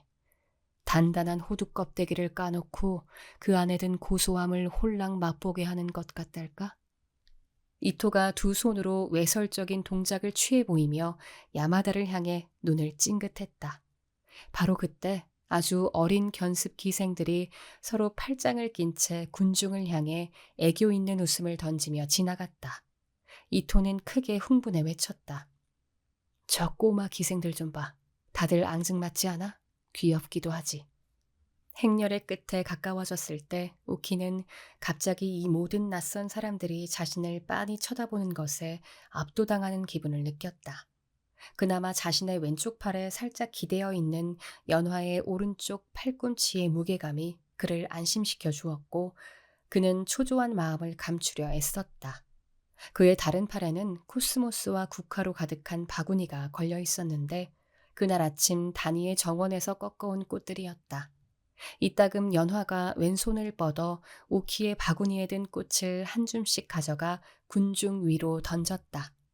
꽃잎이 비오듯 하늘하늘 쏟아질 때마다 사람들은 환호하며 박수를 쳤다. 이제 너도 해봐. 진짜 재밌어. 연화가 오키의 바구니를 대신 들어주며 속삭였다. 너처럼 멀리는 못 던질 것 같은데? 오키가 당황한 기색으로 말했다. 이어 두 소녀는 비밀스레 키득거렸다. 바보 같기는 꽃들이 뭐가 무겁다고. 연화가 요령을 가르쳐 주었다. 너무 깊이 생각하지 말고 그냥 아무렇게나 던지면 돼. 사람들 얼굴에다 겨냥하진 말고. 오키는 꽃을 한 움큼 집어 오른쪽으로 던졌다. 꽃잎들이 옅은 푸른 바람에 실려 잠시 떠다니다가 분홍색, 흰색, 보라색 무늬를 만들며 하늘하늘 떨어져 내렸다. 군중은 그 모습에 넋을 잃고 손뼉을 쳤다. 도심 거리는 햇빛으로 가득했고 자박자박 발을 뗄 때마다 오키에 꽂힌 바닥은 잘 다져진 모래땅 위에서 바삭거렸다. 그 모든 것들이 공기가 아닌 다른 무언가로 오키의 폐를 가득 채웠다. 지금까지 살아오는 동안 이런 감정이 가능하다는 것도 몰랐던 그것은 바로 자유롭다는 느낌이었다. 오키는 날개를 펼치듯 두 팔을 펄럭이고 싶었다. 그 욕구를 꾹 누른 채 그는 웃음을 터뜨리며 꽃 한 송이를 아무렇게나 던졌고 그것은 공중으로 치솟았다가 한 소년의 얼굴에 정면으로 떨어졌다. 미꾸라지와 영구 그리고 개 한 마리와 함께 서 있던 정호는 기생들의 행렬에 강렬하게 매료되어 거의 넋이 나간 사람처럼 구경하고 있었다. 여느 남자아이들이 실컷 주먹 다짐을 하고 나서 그러듯 영구와 정호는 가까운 친구 사이가 되어 있었다. 걔는 이들 무리에 새로 들어온 신입이었다. 9월 어느 날 영구가 다리 밑에서 헤매던 이 녀석을 발견했다. 지저분하고 수척한 상태였지만 아직도 기운이 남아 있었다. 정호와 미꾸라지는 그냥 개장수에게 팔아버리자고 했지만 영구는 필요하다면 또 한 번의 싸움이라도 불사할 기세였다. 결국 정호도 누그러져 영구가 개를 키우도록 허락했다. 단 개의 먹이는 영구가 배급받는 식량에서 알아서 해결하는 조건이었다. 그때부터 영구는 저 혼자 먹기도 모자란 양을 개와 나눠 먹었고 매일 부드럽게 털을 쓰다듬어 주다가 손가락으로 벼룩을 잡아선 딱 소리를 내며 으깨버리곤 했다. 개는 언제나 영구에게서 몇 발짝 떨어지지 않은 곳에 붙어 다니며 사람들이 많이 모여 구걸하기 좋은 곳을 찾아내는 유용한 능력을 선보였다. 오늘도 목적지 없이 개를 따라다니던 중 녀석이 이 거리로 그들을 이끌어와서는 자기도 이 장관을 구경하고 싶다는 듯 구름대 같은 관중 앞에 웅크리고 앉은 터였다. 그때까지만 해도 정호는 여자들이 그렇게 아름다울 수 있다는 걸 미처 몰랐다. 기생들은 그가 지금까지 알고 지냈던 모든 여자와는 완전히 다른 종족의 사람들 같았다. 그 광경이 너무도 휘황찬란하여 속이 메스꺼릴 정도였지만 그래도 도무지 시선을 돌릴 수가 없었다. 그는 행렬 끝자락에 제 또래의 여자아이 둘이 있는 것을 발견했다. 둘 다 키와 체격은 중간 정도에 똑같이 분홍빛 치마 위로 길게 늘어뜨린 연두빛 장옷을 입고 있었다. 객관적으로 보면 아직 너무 어려 앞으로의 미모를 채 가늠할 수도 없는 평범한 얼굴의 소녀들일 뿐이었다. 그러나 정호의 시선은 곧바로 그들 중 한 여자아이에게 고정되었다. 마치 처음부터 그 아이를 계속 찾고 있었던 것처럼. 그 아이는 둥근 얼굴을 하고 있었다. 특히나 이마에서부터 정수리까지 꼼꼼하게 갈라 빗어넘긴 가르마 때문에 둥구스름한 얼굴선이 더욱 강조되었고 양쪽 눈은 반짝반짝 빛났으며 사과 같은 뺨은 쌀쌀한 가을 공기 때문인지 살짝 홍조를 띠고 있었다. 그저 그게 다였지만 그것으로 충분했다. 정호가 그 여자아이를 빤히 쳐다보고 있는데 그가 바구니에서 코스모스 한 송이를 집어들더니 환하게 웃으며 정호의 얼굴을 향해 그 꽃을 던졌다. 얼굴 위에 부드러운 꽃잎이 떨어지는 순간 정호는 저 아이가 자신에게 일부러 장난을 치고 있다는 생각에 공포와 그리고 똑같은 이유로 환희에 빠져들었다. 그의 놀란 마음을 눈치챈 미꾸라지와 영구가 웃음을 터뜨리며 사정없이 놀려대는데도 정호는 그게 전혀 짜증스럽거나 거슬리지 않았다. 정확히 무엇인지는 그 자신도 아직 알지 못했으나 어떤 경이로운 것에 대한 의식이 그의 가슴속 깊이 들어왔다. 네, 여기까지 작은 땅의 야수들 본문 일부 낭독해 드렸습니다. 인상 깊었던 부분 일부만 낭독해 드린 거라 소설 전체를 읽어보시기를 추천드립니다. 지금까지 들어주셔서 감사합니다.